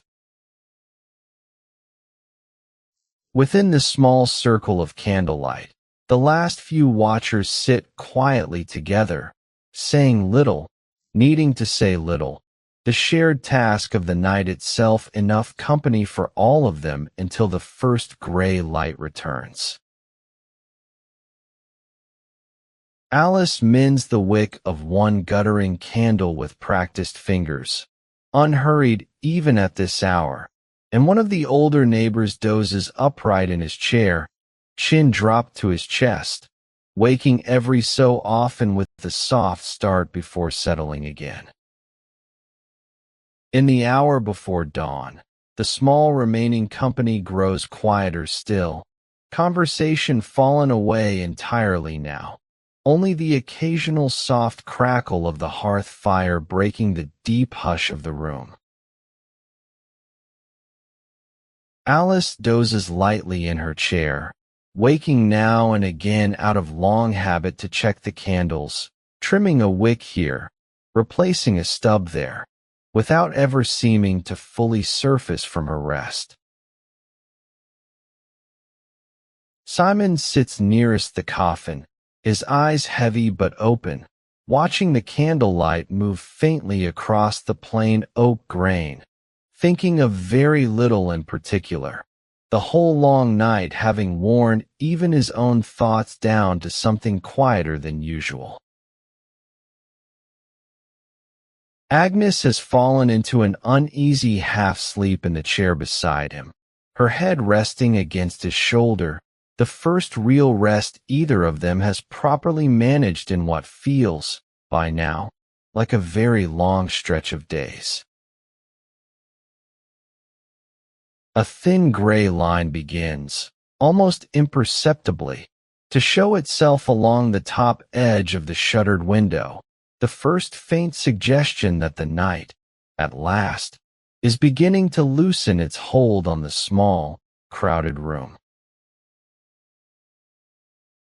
Somewhere beyond the wall, a cock crows once, uncertain, testing the dark before fully committing to the coming morning, and one of the older neighbors stirs and glances toward the window and settles again. The candles have burned low through the long night, 3 fresh ones lit since midnight to replace those spent, their combined light softer now than it was at the evening start, the whole room settling toward the particular gray hush that comes just before a house properly wakes. Alice rises quietly to build the fire back up a little, its warmth spreading slowly through the room as the last of the small watching company begins, one by one, to stir from their own light, uneasy rest. Full morning arrives gray and mild, the hard frost of the previous days softened, for the first time in a week, by a faint warmth in the pale winter sun. The remaining watchers rise, one by one, stretching stiff limbs, gathering cloaks, exchanging quiet, unhurried farewells at the door before stepping out into the thin morning light and their own waiting chores. Alice is among the last to leave, pausing at the doorway to press Agnes's hand briefly before stepping out into the lane, promising to return, as custom expects of her, for the burial itself later that same morning. The room left behind feels larger than it did the night before, emptied now of most of its gathered company. Only the coffin remaining at its center, lid still open, the candles around it burned down to modest stubs. Simon and Agnes stand together a moment in the quiet room, neither speaking, the long night finally, properly, behind them, the harder walk of the day still ahead. Outside, Ashcombe is beginning to stir into its own ordinary morning. Smoke rising from chimneys, a door opening somewhere down the lane. Though today, everyone in the village already knows, will not be an entirely ordinary day. Agnes changes into a plain dark kirtle kept for exactly this purpose, and Simon puts on his own better coat, brushed carefully clean of workshop dust the evening before, both of them dressing with the same quiet, unhurried care they have brought to every other part of this week. And so we leave the cottage in the quiet of full morning, the wake finally ended, the coffin standing ready. Now comes the last walk, from this small house, through the village, to the churchyard gate. Let's follow the Wright family a little further into what a medieval funeral was really like, to the procession itself, and the grave waiting at the end of it. No need to sit up. Just keep listening. By mid-morning, the coffin lid has been closed and fastened, and 4 neighboring men, chosen, as custom expects, from among Robert's closest friends and fellow tradesmen, lift it carefully onto their shoulders at the cottage door. Simon walks immediately behind, as chief mourner, Agnes at his side, the rest of the gathered village falling into a loose, unhurried procession behind them, 2 and 3 abreast along the narrow snow-packed lane. Father Dunstan waits ahead, at the church itself, having gone on before to prepare, so that the procession moves without any clergy at its head, only the plain weight of the coffin and the quiet tread of the village following it. The bearers walk at a slow, careful pace, matched to the uneven, ice-crusted ground beneath them, the coffin held level between them with the same steady attentiveness they might once have shown carrying a length of good timber for Robert's own workshop. No one speaks much during the walk. The only sounds are the crunch of many boots on packed snow, the occasional soft creak of the coffin's joints as the bearers shift their grip, and, somewhere ahead, the low, steady toll of St. Michael's bell, ringing now not to announce the death, but to call the mourners properly to the church. The lane Robert walked every working day of his adult life carries him, this last time, in the opposite direction from any he walked it before, not toward some task waiting to be done, but toward the one task that will, at the end of today, finally be finished. Villagers not walking in the procession itself pause at their own doors and windows to watch it pass, heads bowed briefly, a few crossing themselves as the coffin goes by, the whole lane, for these few minutes, given over entirely to its slow passing. The baker stands in his own doorway, flour still pale on his apron, and the smith pauses at his forge, hammer set down, both watching in the same quiet, unhurried stillness that has settled over the whole village this particular morning. The funeral procession, walking a body from the household to the parish church and onward to the churchyard, followed a pattern remarkably consistent across medieval England, shaped as much by simple practicality as by formal religious instruction. Bearers were typically drawn from among the dead person's own community, family where possible, close friends or fellow tradesmen where family numbers ran short. The honor of carrying a neighbor to the grave understood as one of the most direct and physical expressions of respect a village could offer. The procession's order carried its own quiet meaning. Chief mourners walked nearest the coffin, their place in the line a visible marker of their closeness to the departed, the rest of the community following behind in a rough order that gave the whole village, whatever their differing degrees of familiarity with the dead, a role to play in the day. The parish church itself was, for most of medieval England, the only proper site of burial available to ordinary villagers, its consecrated ground understood as essential to a Christian burial, the churchyard therefore serving, generation after generation, as the resting place for the entire settled population of a parish.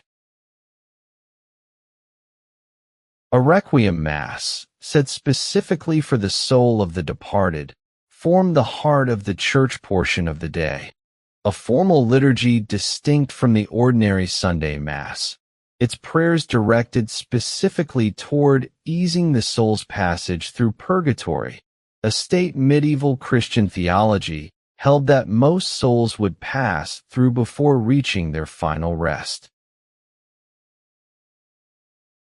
For a family of modest means, such as the Wrights, the funeral rites themselves cost relatively little beyond what their own labor and their neighbors' goodwill already provided. No elaborate hired mourners, no costly monument, only the plain, communal machinery of a small parish doing, for one of its own, exactly what it had done countless times before and would do again.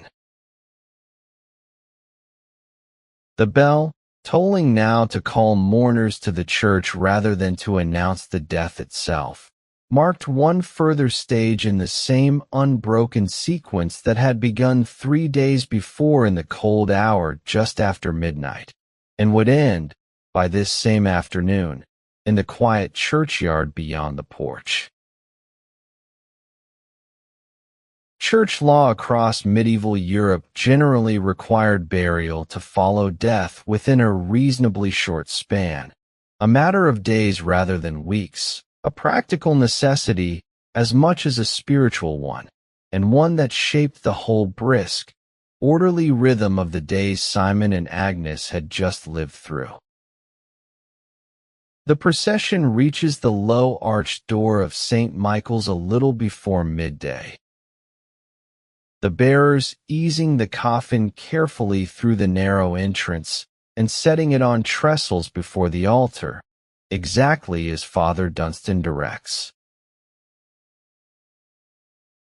The church itself is small, stone-built, its narrow windows admitting a cold, pale winter light that falls in thin bars across the worn flagstone floor, the whole space smelling faintly of old incense and colder stone. Villagers file in behind the coffin and fill the plain wooden benches, Simon and Agnes seated nearest the front, the rest of Ashcombe arranged behind them in their accustomed, unspoken order, exactly as they arranged themselves every ordinary Sunday. Father Dunstan, vested now in the plain dark garments the Requiem Mass calls for, begins the service with the same low, steady Latin cadence he has used at this same altar every Sunday of Simon's entire life. The Mass unfolds through its familiar stages: prayers, readings, the slow rhythm of standing and kneeling that every soul in the Church has performed, in one form or another, more times than any of them could count. Robert's coffin rests before them throughout, plain and closed, the center around which the whole quiet liturgy turns, unremarkable in shape, and yet, this particular morning, the single most important object in the parish. Cold seeps up steadily from the stone floor through the winter service, and no one in the church, mourner or priest, shows any sign of minding it particularly, each of them settled into the familiar discomfort of a church in January. The candles on the altar burn small and steady, their light doing little against the gray daylight from the windows, and yet somehow, in the cold stone quiet, seeming to matter more than their size would otherwise suggest. Above the altar, a faded painting of Saint Michael weighing souls looks down on the gathered congregation, its colors softened by generations of candle smoke, familiar to every soul in the church from a lifetime of ordinary Sundays spent beneath it.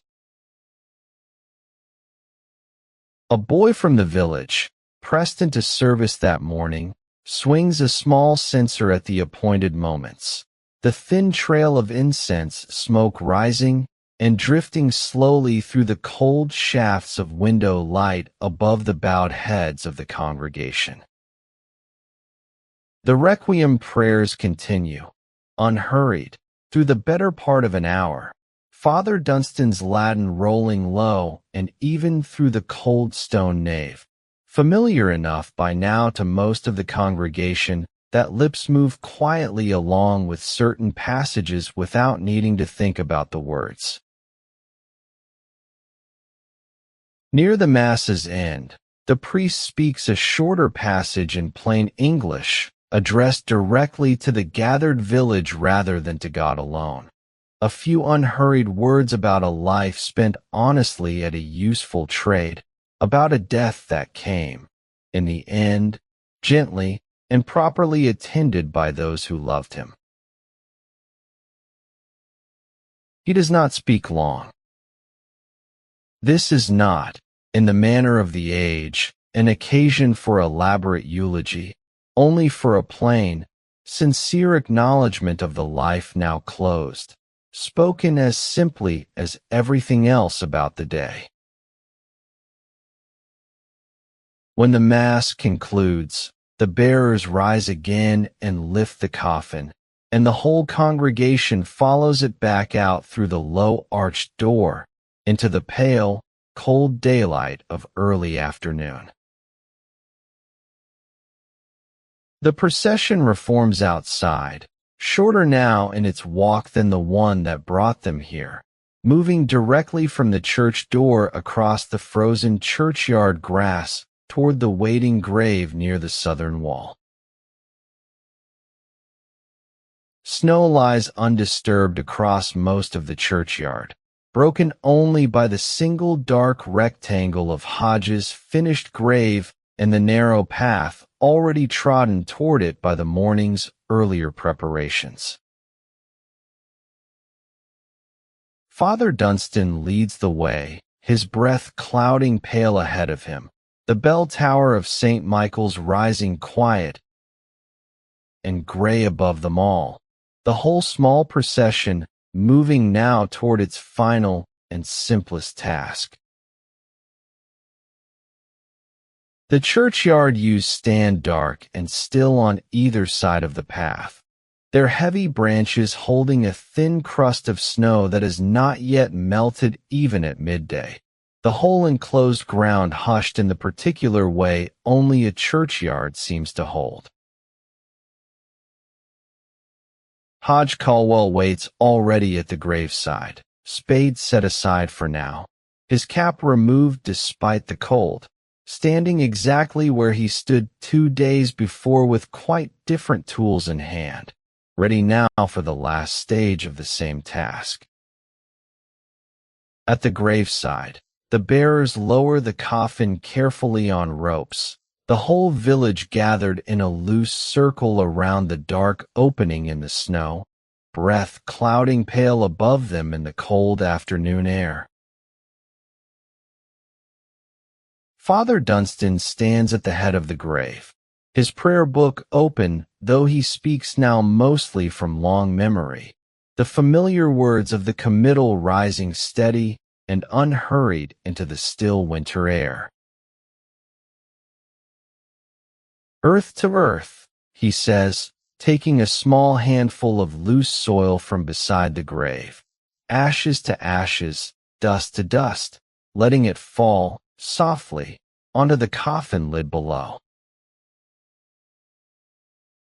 Simon steps forward next, as custom expects of the chief mourner, and takes up a handful of the same cold earth, and lets it fall in turn, the small, dry sound of it against the coffin lid the only sound in the whole quiet churchyard for a moment.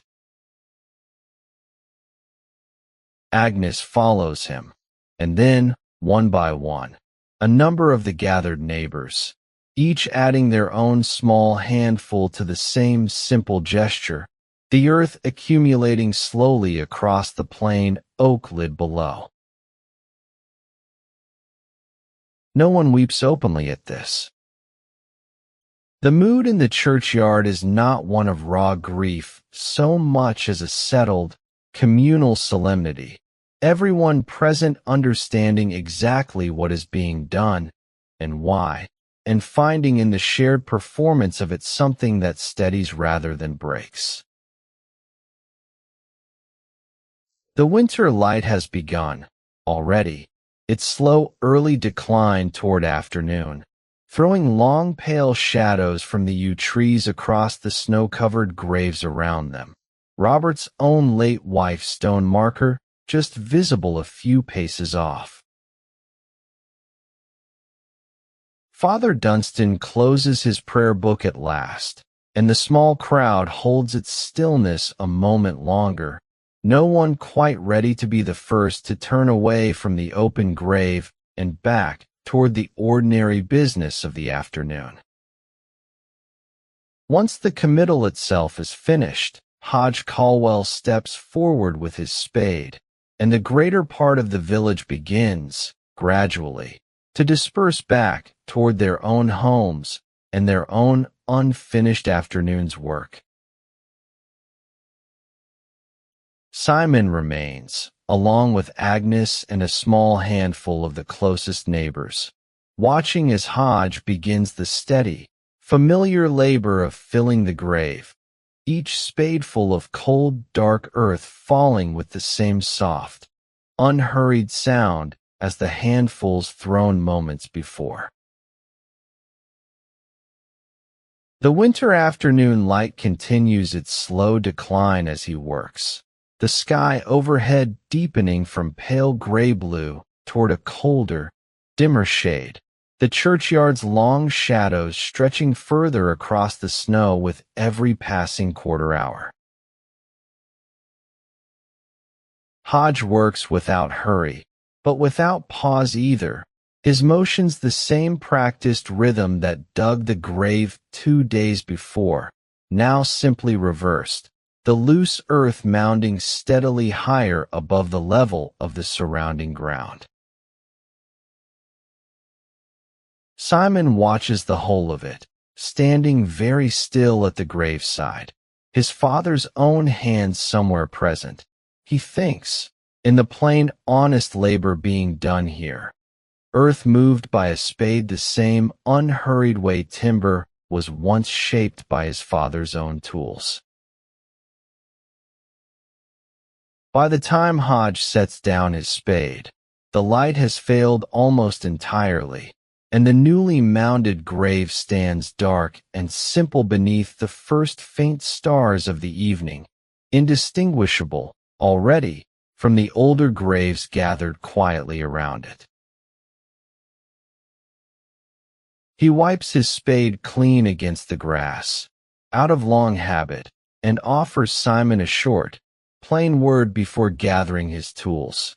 No more than a nod, really, and a promise to see the mound properly turfed once the ground softens toward spring. The other neighbors who remained have already begun making their own way home through the fading light, leaving the small family group to its last few private minutes at the graveside before they, too, must finally turn and go. Simon and Agnes turn, at last, from the churchyard and begin the short, quiet walk back through the darkening village toward their own cottage, the same lane the morning's procession carried them along, walked now in reverse and in silence. Father Dunstan walks a short way with them before turning off toward his own small house beside the church, offering, at the parting, only a few quiet words and a gentle hand briefly on Simon's shoulder.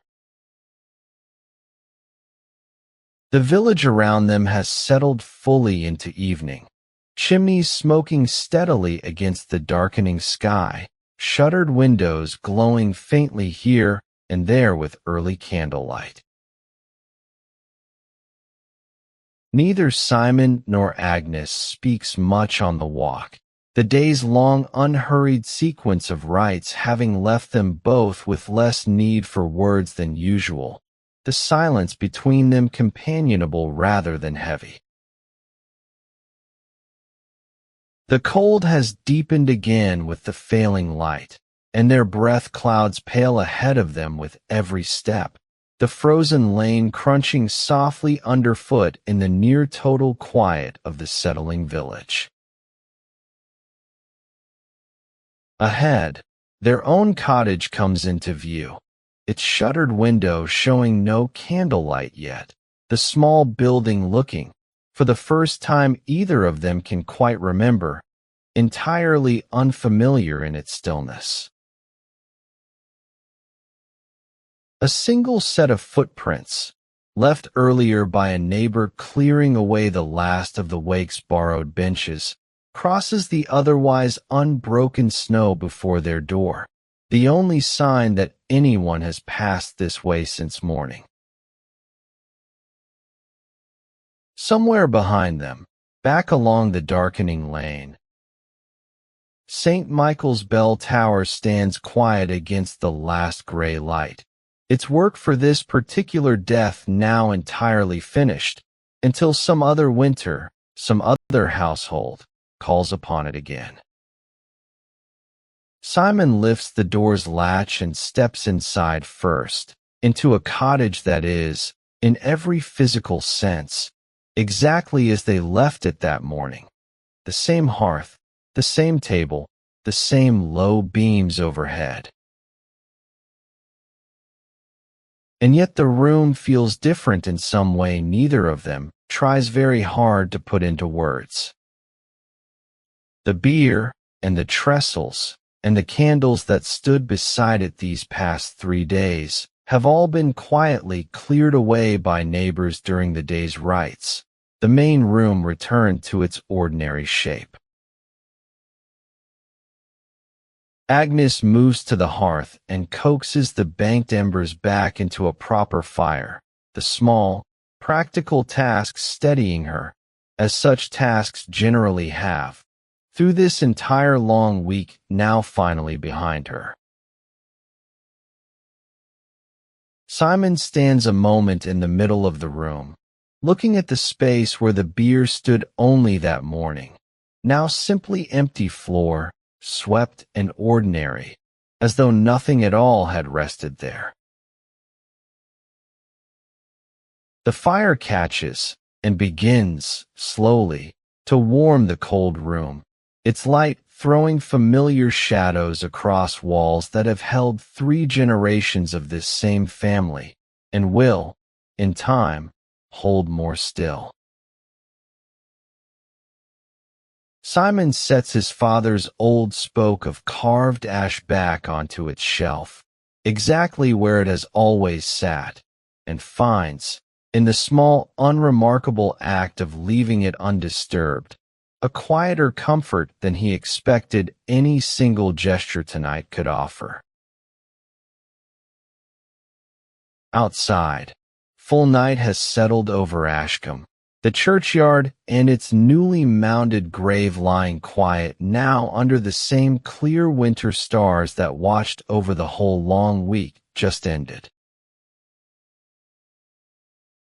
Agnes sets 2 bowls of the day's remaining bread and cheese on the table, and the 2 of them eat quietly by the fire, neither hungry exactly, but both aware, in some plain and practical way, that the ordinary business of eating must simply resume again, tonight, as it always eventually does. And so we leave the cottage settling back into its ordinary shape, the fire freshly lit, the long day of rites finally behind them. But there is a little further still to go before the night is done. Let's follow the Wright family once more into what a medieval funeral was really like, some weeks on now, as the household finds its new, quieter rhythm. No need to sit up. Just keep listening. Some weeks have passed since the burial. The deep snow of January softened now into the damper, grayer cold of February. The churchyard grave settled and grassed over with the first thin traces of new growth at its edges. The Wright cottage has found, in this time, a new and quieter shape, its rhythms rearranged around an absence that no longer announces itself sharply, but simply persists, quietly, in a dozen small daily details neither Simon nor Agnes remarks upon aloud. Agnes wears, these weeks, the plain dark wool of formal mourning, a color and a cut the whole village recognizes at a glance, understanding without needing to ask exactly what it signifies and exactly how long, by custom, it is generally expected to be worn. Simon has returned to his workshop and to the ordinary business of his trade, though he works, these first weeks, with a particular quiet steadiness that his neighbors, who have watched him grow up in this same trade, recognize without remark and respect without comment. The box bed in the corner of the main room stands empty now, its blankets folded and put away, the space itself left, for the time being, simply as it is, neither used nor removed. Tonight, as the short February daylight fades early behind gray cloud, Agnes moves through the cottage lighting the evening's first candle, the same small, unremarkable task she has performed every evening of her married life, and will, it seems, go on performing for a great many evenings still to come. A thin line of green has begun to show along the churchyard wall this past week, the first stubborn snowdrops pushing up through the cold ground near the older graves, a small and ordinary sign that the worst of the winter has, at last, begun to loosen its grip on Ashcombe. The village itself has, in these same weeks, quietly returned to its own ordinary business, the particular attention it paid the Wright household through January's settling, gradually, into something gentler and less constant, though no less sincere for being quieter now. Mourning, in medieval England, was not merely a private feeling but a visible, structured practice, governed by widely understood customs that shaped how a household was expected to look, dress, and behave in the weeks and months following a death. Dark, plain clothing marked a household in mourning, the color and simplicity of the cloth serving as a visible signal to the whole community, a way of announcing, without needing to say it aloud, that this household carried a recent loss, and that its members might be met, for a time, with particular gentleness. The length of formal mourning varied by custom and by the closeness of the relationship.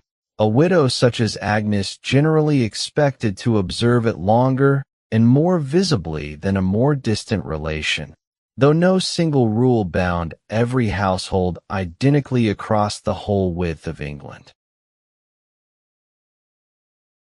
Prayer for the dead formed a central and ongoing part of medieval religious life, resting on the Church's teaching that most souls passed, after death, through purgatory, a state of purification before final entry into heaven, one that the prayers and good works of the living were believed genuinely able to shorten.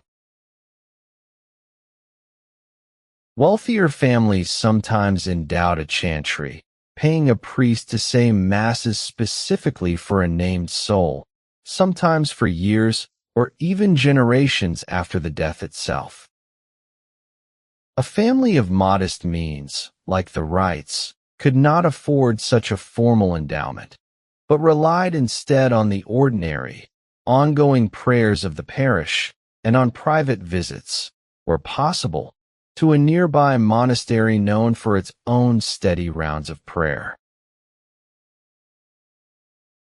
The Feast of All Souls, kept each November, gave the whole of Christian Europe a single shared day set aside specifically for remembering and praying for the dead, a formal, yearly counterpart to the more private, ongoing remembrance a household like the Wrights practiced throughout the rest of the year. None of this mourning was expected to be loud or prolonged past what custom judged reasonable. A village like Ashcombe understood grief as something to be carried steadily, worked around rather than dwelled upon, folded gradually back into the ordinary business of living, one quiet week at a time. Even the practical details of daily life bent gently around it. A widow's neighbors quietly taking on some of her heavier chores in the first weeks, a household in mourning excused, by common understanding, from any obligation to host or attend the livelier gatherings of the wider parish calendar. The small daily rhythms of the Wright household have shifted, these past weeks, in ways too minor for anyone outside it to notice, and yet entirely apparent to Agnes and Simon themselves. Agnes no longer prepares the particular thin barley broth she once made nightly for Robert's failing appetite. The recipe itself, oddly, one of the harder small habits to finally let go of, her hands still reaching for the same pot some evenings before she remembers. The chair nearest the hearth, which Robert claimed as his own for as long as either of them can remember, has come to sit, by unspoken agreement, slightly apart from where the rest of the household's evening activity gathers. Agnes finds herself, some evenings, glancing instinctively toward the box bed in the corner before catching herself, the habit of tending it not yet fully worn away by the weeks since it was last needed. Simon has taken, in the evenings, to sitting a while longer than he used to by the fire before retiring, in a quiet that Agnes has come to recognize, without needing him to explain it, as its own particular kind of remembering. None of this is spoken about directly between them. It exists, instead, in the small accommodations two people make quietly around a shared and settled loss, each adjustment made without much ceremony, simply absorbed into the shape of the days as they pass, one after another. Agnes has begun, these last few evenings, to sit a little longer at her needlework by the fire before retiring, the small steady rhythm of it easier company, some nights, than an early bed and a quiet room. The cottage continues to function, warm and orderly, exactly as it always has, only rearranged now, in small and permanent ways, around one fewer person than before. The difference felt more than seen. Agnes has taken to keeping the small wooden bowl and hornspoon Robert used through his illness on their own shelf now, washed and put away rather than used, a quiet decision she made without quite deciding it, the way many of these small changes seem to arrive. In the workshop, Simon has begun, these past weeks, to take on the fuller weight of a trade he has practiced for over 20 years, but is only now, in the full sense, entirely his own to carry.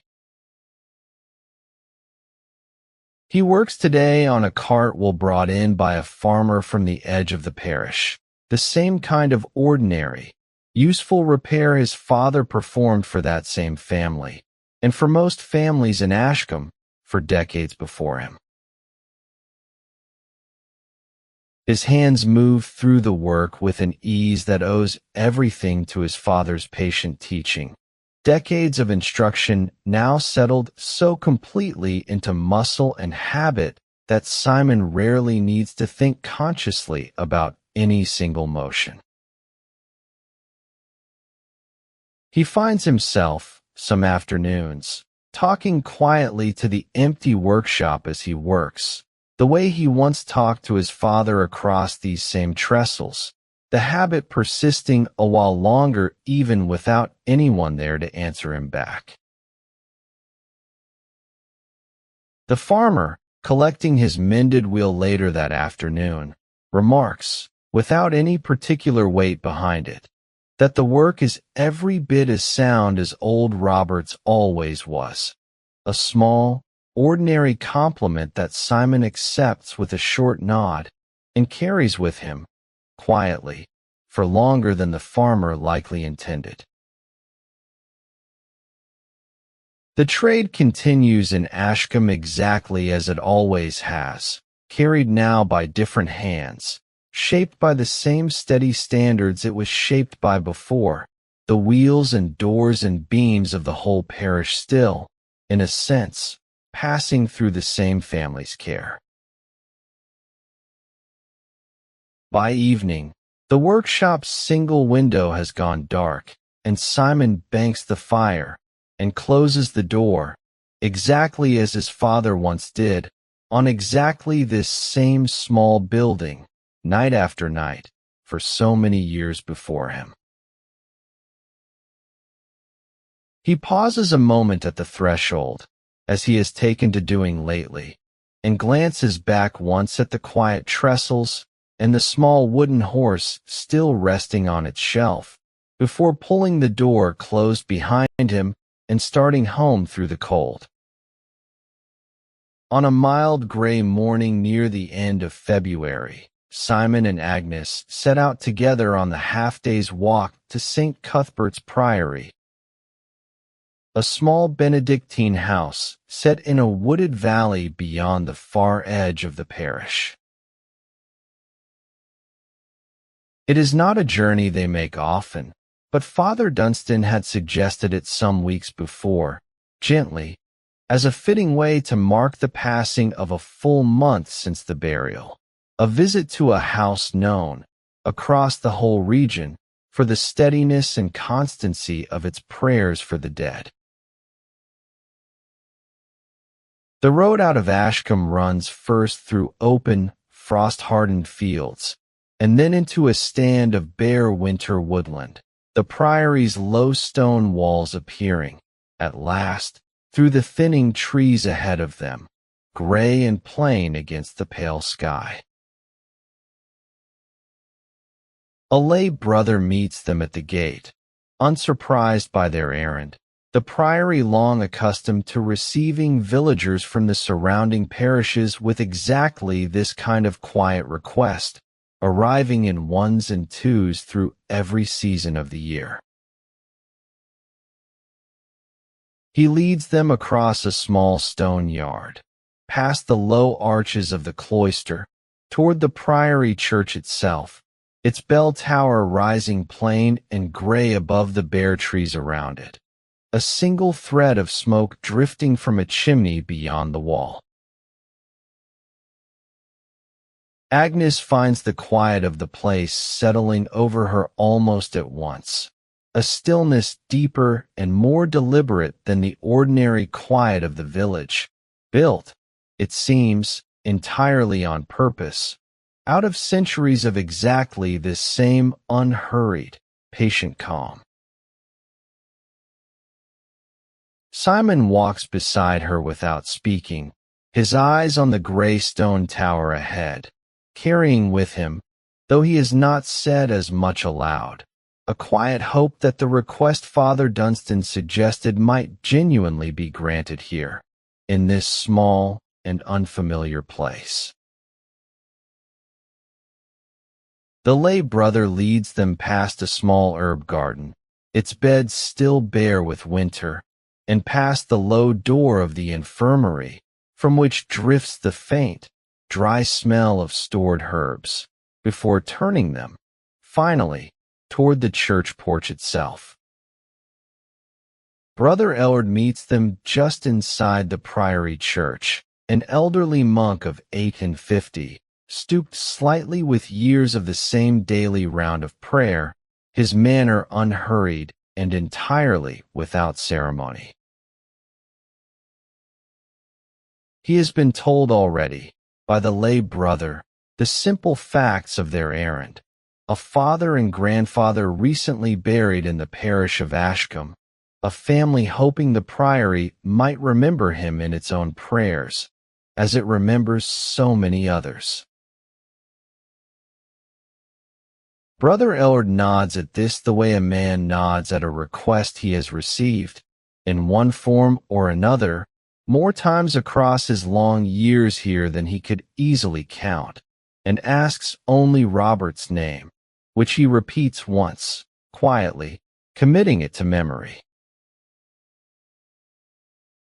That evening, as the small community of monks gathers for its own final office of the day, Brother Ellard includes Robert Wright's name among those remembered in the customary prayers for the dead, his voice low and steady in the dim, candlelit priory church, the same unhurried Latin cadence that has marked this same hour in this same building for generations before him.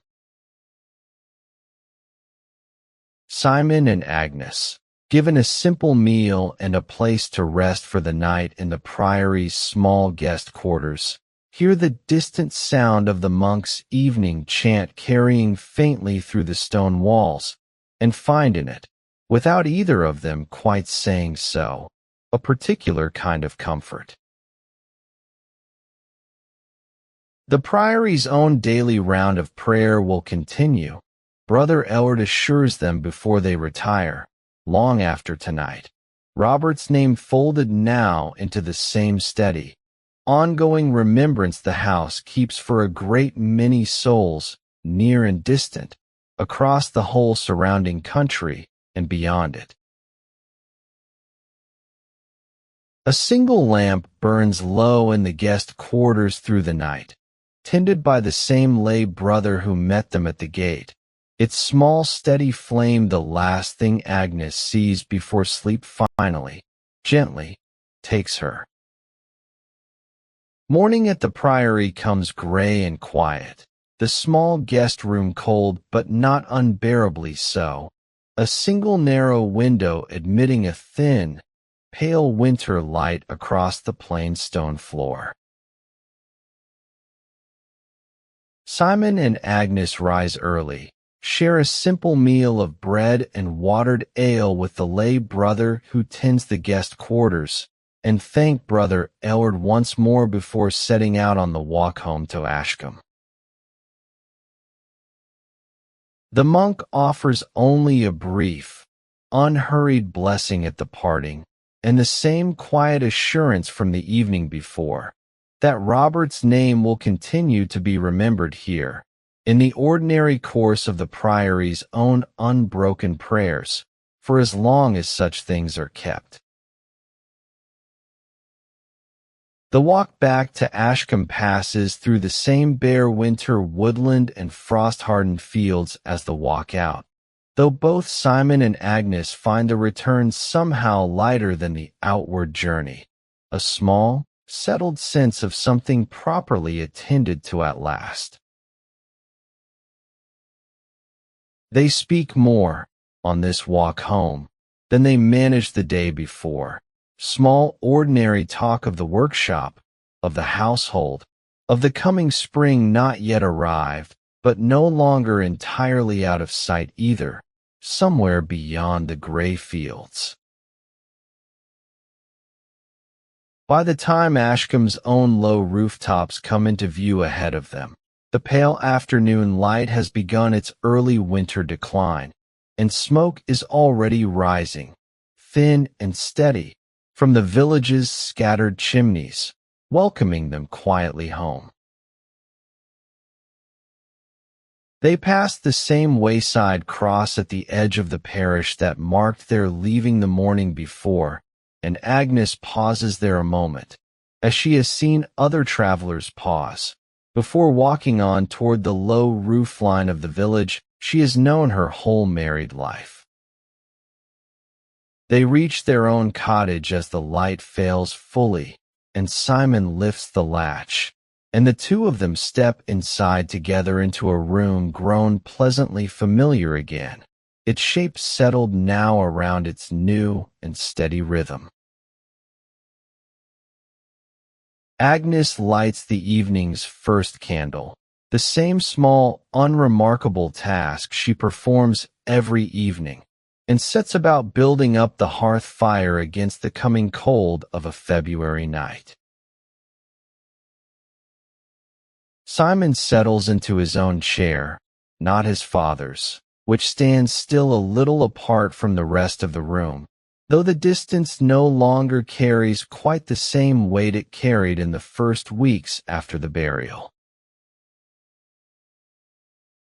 The fire catches and begins its familiar work, filling the low-beamed room with warmth and soft amber light, the same light that has filled this same room every ordinary evening for 3 generations of this same family now. Outside, Ashcombe settles into its own quiet evening, chimneys smoking, shutters closing one by one along the frozen lane, the whole small village drawing itself in, as it has every winter night for longer than anyone now living can properly remember. Agnes sits by the fire a while, her sewing basket beside her, and finds, this evening, that she takes it up after all, her needle moving slow and steady in the candlelight, small and even and unhurried. The cottage is quiet and warm and entirely ordinary, in the particular way that a house becomes ordinary again, gradually.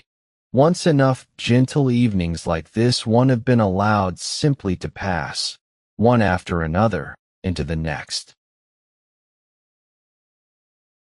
Outside, beyond the wooded valley where a small priory keeps its own unbroken round of prayer, and beyond the churchyard where a mound of earth has begun, quietly, to settle and green at its edges, the whole familiar shape of Ashcombe rests under one more ordinary winter sky.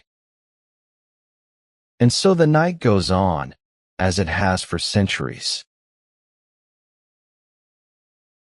The fire burns low in the Wright family's cottage, and in every other cottage along the frozen lane, and the churchyard rests quiet under its thin new grass, and somewhere beyond the wooded valley, the priory keeps its own unbroken round of prayer, exactly as it will keep it again tomorrow and the night after that. The fire burns low. The village sleeps. And perhaps, by now, so do you. If you're still awake, that's perfectly fine. There's nowhere you need to be. Nothing you need to do. The archive will be here tomorrow night, as always. Sleep well.